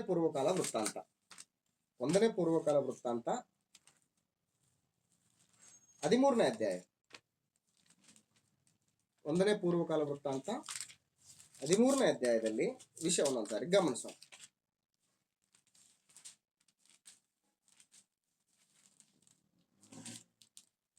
ಹದಿಮೂರನೇ ಅಧ್ಯಾಯ 1ನೇ ವಚನದಲ್ಲಿ ದಾವೀದನು ಸಹಸ್ರಾಧಿಪತಿ, ಶತಾಧಿಪತಿ ಮೊದಲಾದ ಸರ್ವ ಪ್ರಭುಗಳೊಡನೆ ಮಾತಾಡಿದ ನಂತರ ಅಂತ ಹೇಳ್ತಾನೆ. ಯಾರ ಜೊತೆ ಮಾತಾಡ್ತಾ ಇದ್ದಾನೆ? ಸಹಸ್ರಾಧಿಪತಿ, 1000 ಅಧಿಪತಿಗಳ ಮೇಲೆ ಒಬ್ಬ ಅಧಿಕಾರಿ ಸಹಸ್ರಾಧಿಪತಿ. ಶತಾಧಿಪತಿ, 100 ಅಧಿಪತಿಗಳ ಮೇಲೆ ಇನ್ನೊಬ್ಬ ಮೇಲಧಿಕಾರಿ ಶತಾಧಿಪತಿಗಳೇ. ಮೊದಲಾದ ಸರ್ವ ಪ್ರಭುಗಳೊಡನೆ ಮಾತಾಡಿದ ನಂತರ ಇಸ್ರಾಯೇಲ್ ಸಮಸ್ತ ಸಮೂಹದವರಿಗೆ ನಿಮ್ಮ ಸಮ್ಮತಿಯು, ಇಲ್ಲಿ ಅಂಡರ್ಲೈನ್ ಮಾಡ್ಕೊಳ್ಳಿ ಮಾತನ್ನು, ನಿಮ್ಮ ಸಮ್ಮತಿಯು ನಮ್ಮ ದೇವರಾದ ಯೆಹೋವನ ಚಿತ್ತವೂ ಇರುವುದಾದರೆ ನಾವು ಎಲ್ಲಾ ಇಸ್ರಾಯೇಲ್ ಪ್ರಾಂತ್ಯಗಳಲ್ಲಿರುವ ನಮ್ಮ ಸಹೋದರರನ್ನು ಗೋಮಾಳ ಸಹಿತವಾದ ತಮ್ಮ ತಮ್ಮ ಪಟ್ಟಣಗಳಲ್ಲಿರುವ ಯಾಜಕ ಲೇವಿಯರನ್ನು ಶೀಘ್ರವಾಗಿ ಕರೆ ಕಳಿಸೋಣ. ಅವರು ನಮ್ಮ ಬಳಿಗೆ ಕೂಡಿ ಬಂದ ಮೇಲೆ ನಾವು ಸೌಲನ ಕಾಲದಲ್ಲಿ ಅಲಕ್ಷ್ಯ ಮಾಡಿದ ನಮ್ಮ ದೇವ ಮಂಜೂಷವನ್ನು ತೆಗೆದುಕೊಂಡು ಬರೋಣ ಅನ್ನಲು ಅವರೆಲ್ಲರೂ ಆ ಮಾತಿಗೆ ಮೆಚ್ಚಿ ಅದರಂತೆ ಮಾಡಬೇಕೆಂದು ಹೇಳಿದರು. ಯಾರ್ಯಾರು ಹೇಳ್ತಾ ಇದಾರೆ? ಲೇವಿಗರು ಹೇಳ್ತಾ ಇದಾರೆ, ಯಾಜಕರು ಹೇಳ್ತಾ ಇದಾರೆ. ಯಾಜಕರು ಗೊತ್ತಿಲ್ವಾ ಹೆಂಗ್ ತರ್ಬೇಕು ಹೆಂಗಿಲ್ಲ ಅಂತೇಳಿ? ಅದನ್ನ ಹೇಳ್ಬೇಕು ತಾನೆ, ದಾವೀದನಿಗೆ ಸಜೆಸ್ಟ್ ಮಾಡ್ಬೇಕಲ್ವಾ? ಹೌದು ರಾಜ, ಬಹಳ ಒಳ್ಳೆ ಆಲೋಚನೆ ಮಾಡಿದಿರಿ, ಆದ್ರೆ ಆ ಯೆಹೋವನ ಮಂಜೂಷ ಪೆಟ್ಟಿಗೆಯನ್ನ ನಾವ್ ಹೆಂಗ್ ತರ್ಬೇಕಂತೇಳಿ ಗ್ರಂಥದಲ್ಲಿ ಹೇಳಿದೆ ಅಂತೇಳಿ ಇವರಾದ್ರೂ ಸಜೆಷನ್ ಮಾಡ್ಬೇಕು. ಇವರು ಸಜೆಷನ್ ಮಾಡ್ಲಿಲ್ಲ. ದಾವೀದನು ಕೂಡ ದೇವರ ಧರ್ಮಶಾಸ್ತ್ರವನ್ನ ಎನ್ಕ್ವೈರಿ ಮಾಡ್ಲಿಲ್ಲ, ವಿಚಾರಿಸಲಿಲ್ಲ. ಯಾರನ್ನ ವಿಚಾರಿಸ್ತಾ ಇದ್ದಾನೆ? ಸಹಸ್ರಾಧಿಪತಿ, ಶತಾಧಿಪತಿ ಮೊದಲಾದ ಸರ್ವ ಪ್ರಭುಗಳೊಡನೆ ಮಾತಾಡಿ ಏನಂತಂದ್ರೆ ನಿಮ್ಮ ಸಮ್ಮತಿ ಅಂತ ಹೇಳ್ತಾರೆ, ನಿಮ್ಮ ಸಮ್ಮತಿ ಅಂತ ಹೇಳ್ತಾರೆ. ದೇವರ ಸಮ್ಮತಿ ತಗೊಳ್ಳಿಲ್ಲ ಅಲ್ಲಿ. ನಿಮ್ಮ ಒಪ್ಪಿಗೆ, ನಿಮ್ಮ ಇಷ್ಟ ಅಂತೇಳಿ ಬರ್ತಾನೆ. ಅವಾಗ ಏನ್ ಮಾಡ್ತಾನೆ ಅಂತಂದ್ರೆ 7ನೇ ವಚನದಲ್ಲಿ, 7ನೇ ವಚನ ನೀವೆಲ್ಲ ಓದ್ಕೊಳ್ಳಿ ಮನೆಯಲ್ಲಿ, ಬಹಳ ಚೆನ್ನಾಗಿದೆ ಇದು. ಒಂದು ಹೊಸ ಬಂಡಿಯ ಮೇಲೆ ಏರಿಸಿದರು. ಯೆಹೋವನ ದೇವ ಮಂಜೂಷವನ್ನು ಅಭಿನಾದಾಬನ ಮನೆಯಿಂದ ಹೊರಗೆ ತಂದು ಒಂದು ಹೊಸ ಬಂಡಿಯ ಮೇಲೆ ಏರಿಸಿದರು. ಉಜ್ಜನು ಅಹಿಯೋವನ್ನು ಬಂಡಿಯನ್ನು ಹೊಡೆದರು. ಸೊ ಹೊಡೆದಾಗ ಏನಾಯ್ತು ಅಂತಂದ್ರೆ ಅಲ್ಲಿ ಏನಾಗುತ್ತೆ ಅಂತಂದ್ರೆ ಮುಂದೆ 9ನೇ ವಚನ, ಅವರು ಕಿದೋನನ ಕಣಕ್ಕೆ ಬಂದಾಗ ಎತ್ತುಗಳು ಎಡವಿದ್ದರಿಂದ ಉಜ್ಜನು ಕೈ ಚಾಚಿ ದೇವ ಮಂಜೂಷವನ್ನು ಹಿಡಿದನು. ಉಜ್ಜನು ಮಂಜೂಷದ ಮೇಲೆ ಕೈ ಹಾಕಿದ್ದರಿಂದ ಯೆಹೋವನು ಅವನ ಮೇಲೆ ಕೋಪಗೊಂಡು ಅವನನ್ನು ಹತ ಮಾಡಿದನು. ಅವನು ಅಲ್ಲೇ ದೇವರ ಮುಂದೆ ಸತ್ತನು. ಯೆಹೋವನು ಉಜ್ಜನನ್ನು ಮುರಿದು ಬಿಟ್ಟಿದ್ದರಿಂದ ದಾವೀದನು ಉರಿಗೊಂಡು, ದಾವೀದನಿಗೆ ಚಳಿ ಜ್ವರನೇ ಬರ್ತಾವ, ಉರಿಗೊಂಡು ಅಂತಂದ್ರೆ ಜ್ವರನೇ ಬಂದ್ಬಿಡ್ತಾವ ಅಂತ. ಏನಿದು ಹಿಂಗಾಯ್ತಲ್ಲ ಅಂತೇಳಿ, ಏನದು ಬೀಳ್ತಾ ಇದೆ, ಬೀಳದನ್ನ ಹಿಂಗ್ ಹಿಡ್ಕೊಂಡಿದ್ದಾನೆ ಅಷ್ಟೇನೆ. ಇಷ್ಟಕ್ಕೆ ಯಾಕಿದು ಸತ್ತೋಗ್ಬೇಕು ಇವಾಗ? ಎಂತ ಒಂದು ಸಡಗರ ಸಂಭ್ರಮದಿಂದ ಏನದು ಕಿನ್ನರಿಗಳನ್ನ ಏನದು ಎಂತೆಂತ ಸಂಭ್ರಮದಿಂದ ಬರೆಸ್ತಾ ಇದ್ದಾರೆ, ಬಾರಿಸ್ಕೊಂಡು ದೇವರ ಮಂಜೂಷವನ್ನ ತಗೊಂಡು ಬರ್ತಾ ಇದ್ದಾರೆ. ಇಂತಹ ಸಂದರ್ಭದಲ್ಲಿ 8ನೇ ವಚನದಲ್ಲಿ ದಾವೀದನು ಎಲ್ಲಾ ಇಸ್ರಾಯೇಲ್ಯರು ಕಿನ್ನರಿ, ಸ್ವರಮಂಡಲ, ದಮ್ಮಡಿ, ತಾಳ, ತುತ್ತೂರಿ ಇವುಗಳ ಧ್ವನಿಯೊಡನೆ ಪೂರ್ಣಾಸಕ್ತಿಯಿಂದ ಗೀತೆಗಳನ್ನು ಹಾಡುತ್ತಾ ದೇವರ ಮುಂದೆ ನರ್ತನ ಮಾಡುತ್ತಾ ಹೋದರು. ಈ ರೀತಿ ಸಡಗರದಿಂದ ಬರ್ಬೇಕಾದ್ರೆ ಏನಾಗಿದೆ ಇಲ್ಲಿ?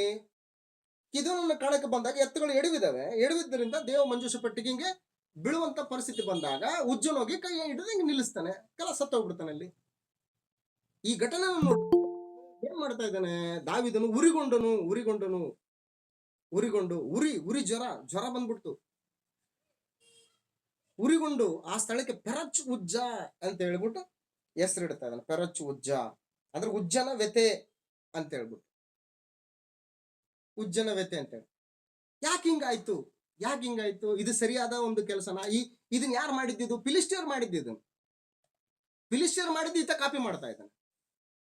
ಫಿಲಿಸ್ಟಿಯರ್ ಏನ್ ಮಾಡಿದ್ರು? ಅಯ್ಯೋ, ಯೆಹೋವನ ಮಂಜೂಷ ಪೆಟ್ಟಿಗೆ ನಮ್ಮೂರಲ್ಲಿ ಇದ್ದಿದ್ರಿಂದ ನಮಗೆ ಏನೆಲ್ಲ ಅನಾಹುತಗಳಾದವು, ಏನೆಲ್ಲ ನಷ್ಟಗಳಾದವು. ಸೊ ಹಾಗಾಗಿ ಫಿಲಿಸ್ಟಿಯರ ಒಂದು ಹಿರಿಯರು, ಅವರ ಒಂದು ಶಾಸ್ತ್ರಿಗಳು, ಅವರ ಒಂದು ಪೂಜಾರಿಗಳೆಲ್ಲ ಸೇರ್ಬಿಟ್ಟು ಇಲ್ಲ 2 ಹಸುಗಳು ಆಗ್ತಾನೆ ಕರು ಹಾಕಿದಂತ 2 ಹಸುಗಳನ್ನು ತಗೊಂಡ್ಬರೋಣ, ಆ ಕರುಗಳನ್ನ ಮನೆಯಲ್ಲೇ ಕಟ್ಟೋಣ, ಆ ಒಂದು ಹೊಸ ಬಂಡಿಯನ್ನ ಮಾಡಿ ಎಂದೂ ನೊಗ ಹೊರಲಾರ್ದಂತಹ 2 ಹಸುಗಳನ್ನ ತಗೊಂಬಂದು ಆ ಒಂದು ನೊಗಕ್ಕೆ ಕಟ್ಟಿಬಿಟ್ಟು ಅದ್ರ ಮೇಲೆ ಯೆಹೋವನ ಮಂಜೂಷ ಪೆಟ್ಟಿಗೆ ಇಟ್ಬಿಟ್ಟು ಅದಕ್ಕೆ ನಮ್ಮ ಪ್ರಾಯಶ್ಚಿತ್ತವಾಗಿ ಒಂದು ಬಂಗಾರದ ಒಂದು ಇಲಿಗಡ್ಡೆಗಳನ್ನ ಮಾಡಿ ಅದರಲ್ಲಿ ಕಳಿಸ್ಕೊಳ್ಳೋಣ, ಅದು ಎಲ್ಲಿ ಹೋಗ್ತದೋ ಅದು ಹೋಗ್ಲಿ ಅಂತ ಅವ್ರು ಮಾಡಿದ್ದು ಪ್ಲಾನ್. ಅದು ಅವ್ರು ಮಾಡಿದ ಆಲೋಚನೆಯನ್ನ ಏನ್ ಮಾಡ್ತಾ ಇದ್ದಾನೆ ಇಲ್ಲಿ? ದಾವೀದನು ಮಾಡ್ತಾ ಇದ್ದಾನೆ. ಆದ್ರೆ ಧರ್ಮಶಾಸ್ತ್ರ ಏನ್ ಹೇಳ್ತದೆ? ಯೆಹೋವನ ಮಂಜೂಷ ಪೆಟ್ಟಿಗೆಯನ್ನ ಹೆಂಗ್ ತಗೊಂಡ್ಬರ್ಬೇಕಂತ ಹೇಳ್ತಾನೆ ಅಂತಂದ್ರೆ ಬಂಡಿ ಮೇಲೆ ತರಬಾರ್ದು. ಇದನ್ನ ಹೆಂಗ್ ತರಬೇಕಂತಂದ್ರೆ ಇವ್ರು ಕೆಹಾತ್ಯರು, ಲೇವಿಯ ಮಕ್ಕಳು 3 ಜನ. ಲೇವಿಯ ಮಕ್ಕಳು 3 ಜನ ಯಾರು? ಕೆಹಾತ್ಯರು, ಗೆರ್ಷೋನ್ಯರು, ಮೆರಾರಿಯವರು. ಈ 3 ಜನ ಮಕ್ಕಳು, 3 ಜನ ಸಂತತಿಯವರು, ಕೆಹಾತನ ಸಂತತಿಯವರು, ಗೆರ್ಷೋನ್ ಸಂತತಿಯವರು ಮತ್ತು ಮೆರಾರ ಸಂತತಿಯವರು ಬೇರೆ ಕೆಲಸ ಮಾಡಬೇಕು, ಗೆರ್ಷೋನ್ ಸಂತತಿಯವರು ಬೇರೆ ಕೆಲಸ ಮಾಡಬೇಕು. ಕೆಹಾತ್ಯರು ಏನ್ ಮಾಡ್ಬೇಕಂತಂದ್ರೆ ಯೆಹೋವನ ಮಂಜೂಷ ಪೆಟ್ಟಿಗೆಯನ್ನ ಹೊತ್ಕೊಂಡು ಹೋಗ್ಬೇಕು. ಅದು ಎಷ್ಟು ದೂರ ಹೋಗ್ತದೋ ಹೋಗ್ಲಿ, ಹೊತ್ಕೊಂಡೇ ಹೋಗ್ಬೇಕು. ಅದು ಪಲ್ಲಕ್ಕಿ ಮೇಲೆ ಈಗ ನಾವು ನಮ್ಮ ಒಂದು ಗಮನಕ್ಕೆ ಬಂದಾಗೆ ಒಂದು ಪಲ್ಲಕ್ಕಿ ಅಂತ ಹೊರ್ತಾರಲ್ಲ, ಹಳೆ ಕಾಲದಲ್ಲಿ ಅರಸನ ಸನ್ನಿಧಿಗೆ ರಾಣಿಯನ್ನ ಕರ್ಕೊಂಡ್ ಬರ್ಬೇಕಂತಂದ್ರೆ ಪಲ್ಲಕ್ಕಿಯಲ್ಲಿ ಕೂರ್ಸ್ಕೊಂಡ್ ಬರೋರು. ಆನೆ ಮೇಲೆ ಕೂರ್ಸ್ಕೊಂಡ್ ಬರ್ತಿದ್ದಿಲ್ಲ, ಒಂಟೆ ಮೇಲೆ ಕೂರ್ಸ್ಕೊಂಡ್ ಬರ್ತಿದ್ದಿಲ್ಲ. ಸೊ ಹಾಗಾಗಿ ಅದು ಗೌರವ, ಅದು ದೇವರು ಸೂಚಿಸಿಕೊಟ್ಟಿದ್ದಾನೆ ಅವ್ರಿಗೆ, ಹಂಗೇನೆ ತರಬೇಕು ಅಂತೇಳಿ. ಆದ್ರೆ ಇವ್ರು ಏನ್ ಮಾಡ್ತಾ ಇದ್ದಾರೆ? ದೇವರ ಆಜ್ಞೆಯನ್ನು ಉಲ್ಲಂಘಿಸ್ತಾರೆ. ಸೊ ಇದ್ರ ಬಗ್ಗೆ ಇನ್ನೊಂದು ಸಬ್ಜೆಕ್ಟ್ ಇದೆ, ಅದನ್ನ ಮಾತಾಡೋಣ ಅಂತ ಆಮೇಲೆ ಬೇಕಾದ್ರೆ. ಸೊ ಹಾಗಾಗಿ ಇವತ್ತು ದಾವೀದನ ಒಂದು ವಿಷಯದಲ್ಲಿ ನಾವು ಕೂಡ ಏನ್ ಕಲಿತೀವಿ ಅಂತಂದ್ರೆ, ದಾವೀದನು ದೇವರ ಚಿತ್ತಾನುಸಾರನು, ದೇವರ ಹೃದಯಾನುಸಾರನು, ಆದ್ರೂ ಕೂಡ ಅದನ್ನ ತಪ್ಪು ಮಾಡಿದ್ರು ಕೂಡ ದಾವೀದನಲ್ಲಿ ಒಂದು ಒಳ್ಳೆ ಗುಣ ಏನಂತಂದ್ರೆ ಆ ತಪ್ಪಿಗೋಸ್ಕರ ಪ್ರಾಯಶ್ಚಿತ್ತ ಪಡೋದು. ಆ ತಪ್ಪಿಗೋಸ್ಕರ ಪ್ರಾಯಶ್ಚಿತ್ತ ಪಟ್ಟು ಆ ತಪ್ಪನ್ನ ಬಿಟ್ಟು ಬಿಡೋದು ಬಹಳ ಒಂದು ವಿಶೇಷವಾದಂತ ಒಂದು ಗುಣ ದಾವೀದನ. ಸೊ ಹಾಗಾಗಿ ಪ್ರಿಯರೇ, ದಾವೀದನ ಒಂದು ಜೀವನ ಚರಿತ್ರೆ ಇದು ನಾವು ಗಮನಿಸ್ತಾ ಇದ್ದೇವೆ. ಸೊ ಇನ್ನು ದೇವರ ಚಿತ್ತ ಆದ್ರೆ ಮುಂದಿನ ದಿನಗಳಲ್ಲಿ ನಾವುಗಳು ದಾವೀದನ ಮಗನಾದಂತಹ ಸೊಲೊಮೋನನ ಜೀವನ ಚರಿತ್ರೆಯನ್ನು ಕೂಡ ನಾವು ಗಮನಿಸ್ತಾ ಹೋಗೋಣ. ಸೊ ದೇವರ ಒಂದು ವಾಕ್ಯಗಳನ್ನ ನಮ್ಮ ಮಾತು ಮೇಲ್ ನಿಮಿತ್ತವಾಗಿ ಆಶೀರ್ವದಿಸಲಿ, ಅನುಗ್ರಹಿಸಲಿ. ಏನಾದರೂ ಈ ವಿಷಯದಲ್ಲಿ ಡೌಟ್ಸ್ಗಳಿದ್ರೆ, ಏನಾದರೂ ಈ ವಿಷಯದಲ್ಲಿ ಇನ್ನೂ ಮಾಹಿತಿಗಳು ಬೇಕು ಅಂತಿದ್ರೆ ದಯಮಾಡಿ ನನಗೆ ಕರೆ ಮಾಡಿ. ನಾವೆಲ್ಲರೂ ಕೂಡ ಪರಸ್ಪರ ಹಂಚ್ಕೊಳ್ಳೋಣ ವಿಷಯಗಳನ್ನ. ನಿಮ್ಗೆ ಗೊತ್ತಿರುವಂಥ ವಿಷಯ ನನಗೂ ಹೇಳಿ, ನನಗೆ ಗೊತ್ತಿರುವಂಥ ವಿಷಯಗಳನ್ನ ನಿಮ್ಗೂ ಹೇಳ್ತೀನಿ. ನಮ್ಮಿಬ್ಬರಿಗೂ ಕೂಡ ಫೈನಲ್ ಡೈರೆಕ್ಷನ್ ಮಾಡೋದು ದೇವರ ಗ್ರಂಥ. ಹಾಗಾಗಿ ಗ್ರಂಥ ನಮ್ಗೆ ಏನು ಹೇಳ್ತದೋ ಅದನ್ನು ಕೇಳೋಣ, ಗ್ರಂಥ ನಮ್ಮನ್ನು ಏನು ಮಾಡುವಂಥದ್ದು ಅದನ್ನು ಮಾಡೋಣ. ಈ ಲೋಕದಲ್ಲಿ ದೇವರು ನಮಗೆ ದಯಪಾಲಿಸಿಕೊಟ್ಟಂತ ಈ ಒಂದು ಶ್ರೇಷ್ಠವಾದಂಥ ಜೀವಿತವನ್ನ ಭಕ್ತಿಯಿಂದ, ಭಯದಿಂದ, ದೇವರ ವಾಕ್ಯಗಳ ಬೆಳಕಿನಲ್ಲಿ, ನಮ್ಮಲ್ಲಿರುವಂಥ ಪರಿಶುದ್ಧಾತ್ಮನ ಸಹಾಯದಿಂದ, ನಮ್ಮ ಕರ್ತನಾದ ಯೇಸು ಕ್ರಿಸ್ತನ ಮೇಲ್ವಿಚಾರಣೆಗೆ, ಆತನ ಪರಿಪಾಲನೆಗೆ ವಿಧೇಯರಾಗಿ ಈ ಶ್ರೇಷ್ಠವಾದಂಥ ಜೀವಿತವನ್ನ ಅತ್ಯಂತ ವಿಶೇಷವಾದ ರೀತಿಯಲ್ಲಿ ಯಶಸ್ವಿಗೊಳಿಸಿಕೊಳ್ಳಿಕ್ಕಾಗುವ ಹಾಗೆ ದೇವರು ತನ್ನ ಕೃಪೆಯನ್ನ, ತನ್ನ ಪ್ರೀತಿಯನ್ನ, ತನ್ನ ಮಗನಾದಂಥ ಯೇಸು ಕ್ರಿಸ್ತನ ಮೂಲಕ ನಮ್ಮೆಲ್ಲರ ಜೀವಿತಕ್ಕೆ ದಯಪಾಲಿಸಲಿ ಎಂಬುದಾಗಿ ಬೇಡುತ್ತಾ ಈ ವಾಕ್ಯ ಭಾಗವನ್ನ ಇಲ್ಲಿಗೆ ಮುಕ್ತಾಯ ಮಾಡೋಣ. ದೇವರ ಚಿತ್ತ ಆದ್ರೆ ಮುಂದಿನ ಬುಧವಾರ ದಾವೀದನ ಮಗನಾದಂತಹ ಸಾಲಮೋನನ ಜೀವನ ಚರಿತ್ರೆಯನ್ನ ನಾವು ಮುಂದಕ್ಕೆ ಹೋಗೋಣ. ಸಾಲಮೋನನ ಕಾಲದಲ್ಲಿ ಸಾಲಮೋನನ ಯಾವ ರೀತಿ ಜೀವನ ಚರಿತ್ರೆ ಇತ್ತು, ಆತನ ಜೀವಿತದ ಮೂಲಕ ನಾವೇನು ಕಲ್ತ್ಕೊಳ್ಬಹುದು, ಏನನ್ನ ನಾವು ಬಿಡಬೇಕು ಅನ್ನುವಂಥ ವಿಷಯಗಳನ್ನ ಕಲ್ತ್ಕೊಂಡು ಮುಂದಕ್ಕೆ ಸಾಗುವಂಥ ಪ್ರಯತ್ನ ಮಾಡೋಣ. ದೇವರು ನಮ್ಮೆಲ್ಲರನ್ನು ಕೂಡ ಬಲಪಡಿಸಲಿ, ಪ್ರೋತ್ಸಾಹಿಸಲಿ. ಚಿಕ್ಕ ಪ್ರಾರ್ಥನೆ ಮಾಡ್ಕೊಂಡು ಈ ಭಾಗನ ಮುಗಿಸೋಣ. ಪ್ರಾರ್ಥನೆ ಮಾಡೋಣ. ನಮ್ಮನ್ನು ಬಹಳವಾಗಿ ಪ್ರೀತಿಸುವಂತ ಪರಲೋಕದಲ್ಲಿರುವ ನಮ್ಮ ತಂದೆ, ನಿನ್ನ ಪರಿಶುದ್ಧ ನಾಮಕ್ಕೆ ಸ್ತೋತ್ರ. ತಂದೆ, ನಿನ್ನ ಅಪಾರವಾದಂಥ ಪ್ರೀತಿ, ಕೃಪೆ, ಕನಿಕರ, ದೀರ್ಘ ಶಾಂತಿಯನ್ನ ಯಾವ ರೀತಿ ನಿನ್ನ ಪ್ರಜೆಗಳು ಅನುಸರಿಸಬೇಕು, ನಿನಗೆ ವಿಧೇಯರಾಗಿ ಜೀವಿಸಬೇಕು, ನಿನ್ನ ಆಜ್ಞೆಗಳಿಗೆ ಶಿರಸಾವಹಿಸಿ ನಡ್ಕೊಳ್ಬೇಕು, ಹಾಗೆ ನಡೆದುಕೊಳ್ಳದಿದ್ದಂಥ ಪಕ್ಷದಲ್ಲಿ ಯಾವ ರೀತಿಯಾದಂಥ ಪರಿಸ್ಥಿತಿಗಳನ್ನ ಎದುರಿಸಬೇಕಾಗತ್ತೆ ಅನ್ನುವಂಥ ವಿಷಯಗಳ ಕುರಿತು ಸೌಲನ ಜೀವನ ಚರಿತ್ರೆ ಹಾಗೂ ದಾವಿದನ ಜೀವನ ಚರಿತ್ರೆಯಲ್ಲಿರ್ತಕ್ಕಂತಹ ಕೆಲವೊಂದಿಷ್ಟು ಮಾಹಿತಿಗಳನ್ನ ನಿನ್ನ ಗ್ರಂಥದ ಮೂಲಕ ತಿಳ್ಕೊಳ್ಳಲಿಕ್ಕಾಗುವಂತೆ, ಆ ಮಾತುಗಳ ಮೂಲಕ ಎಚ್ಚರಿಕೆಯನ್ನ, ಉತ್ತೇಜನವನ್ನ, ಪ್ರೋತ್ಸಾಹವನ್ನ, ಆದರಣೆಯನ್ನ ಹೊಂದಲಿಕ್ಕಾಗುವಂತೆ ನಮ್ಮನ್ನ ನಡೆಸಿದಂಥ ವಿಧಾನಕ್ಕಾಗಿ ನಿನಗೆ ಸ್ತೋತ್ರಗಳು, ಕೃತಜ್ಞತೆಗಳು ತಂದೆ. ತಂದೆ, ನಿನ್ನ ಒಂದು ವಾಕ್ಯಗಳ ಬೆಳಕಿನಲ್ಲಿ ನಮ್ಮ ಬದುಕುಗಳನ್ನು ಬಲಪಡಿಸ್ತಾ ಇದ್ದಿ, ಪ್ರೋತ್ಸಾಹಿಸ್ತಾ ಇದ್ದಿ. ದಿನದಿಂದ ದಿನಕ್ಕೆ ನಿನ್ನ ಮಗನ ಸಾರೂಪ್ಯದಲ್ಲಿ ನಮ್ಮನ್ನ ಬೆಳೆಸ್ತಾ ಇದ್ದಿ.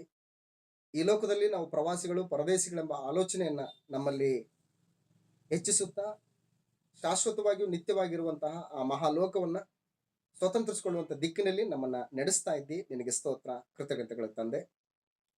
ನಿನ್ನ ಮಗನಾದಂಥ ಯೇಸು ಕ್ರಿಸ್ತನಲ್ಲಿ ನಮ್ಮನ್ನ ದೃಢಪಡಿಸು. ಆತನ ಮೇಲೆ ಆತುಕೊಂಡು ನಮಗೆ ನೇಮಕವಾದಂಥ ಈ ಒಂದು ಜೀವಿತವನ್ನ ಆತನ ಮೇಲೆ ದೃಷ್ಟಿ ಇಟ್ಟು ಮುಂದೆ ಸಾಗಿಸ್ಕೊಂಡು ಹೋಗ್ಲಿಕ್ಕೆ ಆಗುವಂತೆ ಕೃಪೆಯನ್ನು ದಯಪಾಲಿಸು ಅಂತ ನಿಟ್ಟಿನಲ್ಲಿ ತಂದೆ. ಈ ಒಂದು ದಿನದಲ್ಲಿ ಈ ಮಾಧ್ಯಮದ ಮೂಲಕ ಆಯಾ ಭಾಗಗಳಿಂದ ನಿನ್ನ ವಾಕ್ಯಗಳ ಬೆಳಕಿನಲ್ಲಿ ತಮ್ಮ ಬದುಕುಗಳನ್ನ ಮುಂದುವರಿಸ್ಕೊಂಡು ಹೋಗ್ಬೇಕು ಎಂಬ ಆಸೆಯಿಂದ, ಆಲೋಚನೆಯಿಂದ ಈ ಕಾರ್ಯಕ್ರಮದಲ್ಲಿ ಪಾಲ್ಗೊಂಡಿರುವಂತಹ ಪ್ರಿಯ ನಿನ್ನ ಮಕ್ಕಳನ್ನ ಬಲಪಡಿಸು, ಪ್ರೋತ್ಸಾಹಿಸು, ನಿನ್ನ ಕೃಪೆಯನ್ನು ವಿಸ್ತರಿಸು. ಪ್ರಿಯರ ಆತ್ಮಿಕ ಮತ್ತು ಭೌತಿಕ ಬದುಕುಗಳಿಗೆ ಏನೆಲ್ಲ ಅಗತ್ಯತೆಗಳಿವೆಯೋ ಅವೆಲ್ಲವುಗಳನ್ನು ತಕ್ಕ ಸಮಯದಲ್ಲಿ ದಯಪಾಲಿಸಿಕೊಟ್ಟು ಕ್ರಿಸ್ತ ನಂಬಿಕೆಯಲ್ಲಿ ದೃಢಪಡಿಸಿ, ವ್ಯಕ್ತಿಗತವಾಗಿ, ಕೌಟುಂಬಿಕವಾಗಿ, ಸಾಮಾಜಿಕವಾಗಿ ತಂದೆ ಅನೇಕರಿಗೆ ಬೆಳಕಾಗಿ, ಅನೇಕರಿಗೆ ಉಪ್ಪಾಗಿ, ನಿನ್ನ ಮಹಿಮೆಗೋಸ್ಕರ, ನಿನ್ನ ಘನತೆಗೋಸ್ಕರ ಪ್ರಿಯರು ಬದುಕಲಿಕ್ಕಾಗುವಂತೆ ನಿನ್ನ ಕೃಪೆಯನ್ನು ದಯಪಾಲಿಸಿಕೊಡು ತಂದೆ. ಮತ್ತೊಂದು ಸಾರಿ ನಿನ್ನ ಚಿತ್ತವಾದ್ರೆ ನಾವು ಈ ರೀತಿಯಾಗಿ ಸೇರಿ ಬಂದು ನಿನ್ನ ಗ್ರಂಥವನ್ನ ಅಧ್ಯಯನ ಮಾಡಲಿಕ್ಕಾಗುವಂತಹ ಅವಕಾಶವನ್ನ ನಮಗೆ ದಯಪಾಲಿಸಿಕೊಟ್ಟು ಮುಂದುವರಿಸಬೇಕೆಂಬುದಾಗಿ ನಿಮ್ಮನ್ನು ಪ್ರಾರ್ಥಿಸ್ತಾ, ಇದುವರೆಗೂ ನಮ್ಮ ಜೀವಿತಕ್ಕೆ ದಯಪಾಲಿಸಿಕೊಟ್ಟಂತಹ ಎಲ್ಲಾ ಮೇಲುಗಳಿಗಾಗಿ ನಿನಗೆ ಕೃತಜ್ಞತಾ ಸ್ತುತಿ ಸ್ತೋತ್ರಗಳನ್ನು ಸಮರ್ಪಿಸುತ್ತಾ, ನಮ್ಮ ಮುಂದಿನ ಜೀವಿತಕ್ಕೆ ಏನೆಲ್ಲ ಅಗತ್ಯತೆ ಇದೆಯೋ ಅವೆಲ್ಲವುಗಳನ್ನ ತಂದೆ ನಿನ್ನ ಚಿತ್ತಾನುಸಾರವಾಗಿ ನಮ್ಮ ಜೀವಿತಕ್ಕೆ ದಯಪಾಲಿಸಿ, ಕ್ರಿಸ್ತ ನಂಬಿಕೆಯಲ್ಲಿ ನಮ್ಮನ್ನು ದೃಢಪಡಿಸಿ, ಬಲಪಡಿಸಿ, ಪ್ರೋತ್ಸಾಹಿಸಿ ಮುಂದುವರಿಸಬೇಕೆಂಬುದಾಗಿ ನಿಮ್ಮಲ್ಲಿ ಪ್ರಾರ್ಥಿಸ್ತಾ, ಈ ಎಲ್ಲಾ ಪ್ರಾರ್ಥನೆ, ವಿಜ್ಞಾಪನೆ, ಮನವಿಗಳನ್ನ ಕೆಲವಾಗಿರುವಂತ ನಿನ್ನ ಮಕ್ಕಳಾಗಿರ್ತಕ್ಕಂಥ ನಮ್ಮಗಳನ್ನ, ನಮ್ಮೆಲ್ಲರ ಮುಂದಿನ ಜೀವಿತ ಭವಿಷ್ಯತ್ತನ್ನ ನಿನ್ನ ಪ್ರೀತಿಯ ಕೃಪಾಹಸ್ತಗಳಿಗೆ ಒಪ್ಪಿಸಿಕೊಡುತ್ತಾ ಯೇಸು ಕ್ರಿಸ್ತನ ಪರಿಶುದ್ಧ ನಾಮದಲ್ಲಿ ಈ ಪ್ರಾರ್ಥನೆಯನ್ನ ಬೇಡಿಕೊಳ್ಳುತ್ತೇವೆ ನಮ್ಮ ಪ್ರೀತಿಯುಳ್ಳ ತಂದೆಯೇ. ಆಮೇನ್. ಎಲ್ಲರಿಗೂ ವಂದನೆಗಳು. Thank you.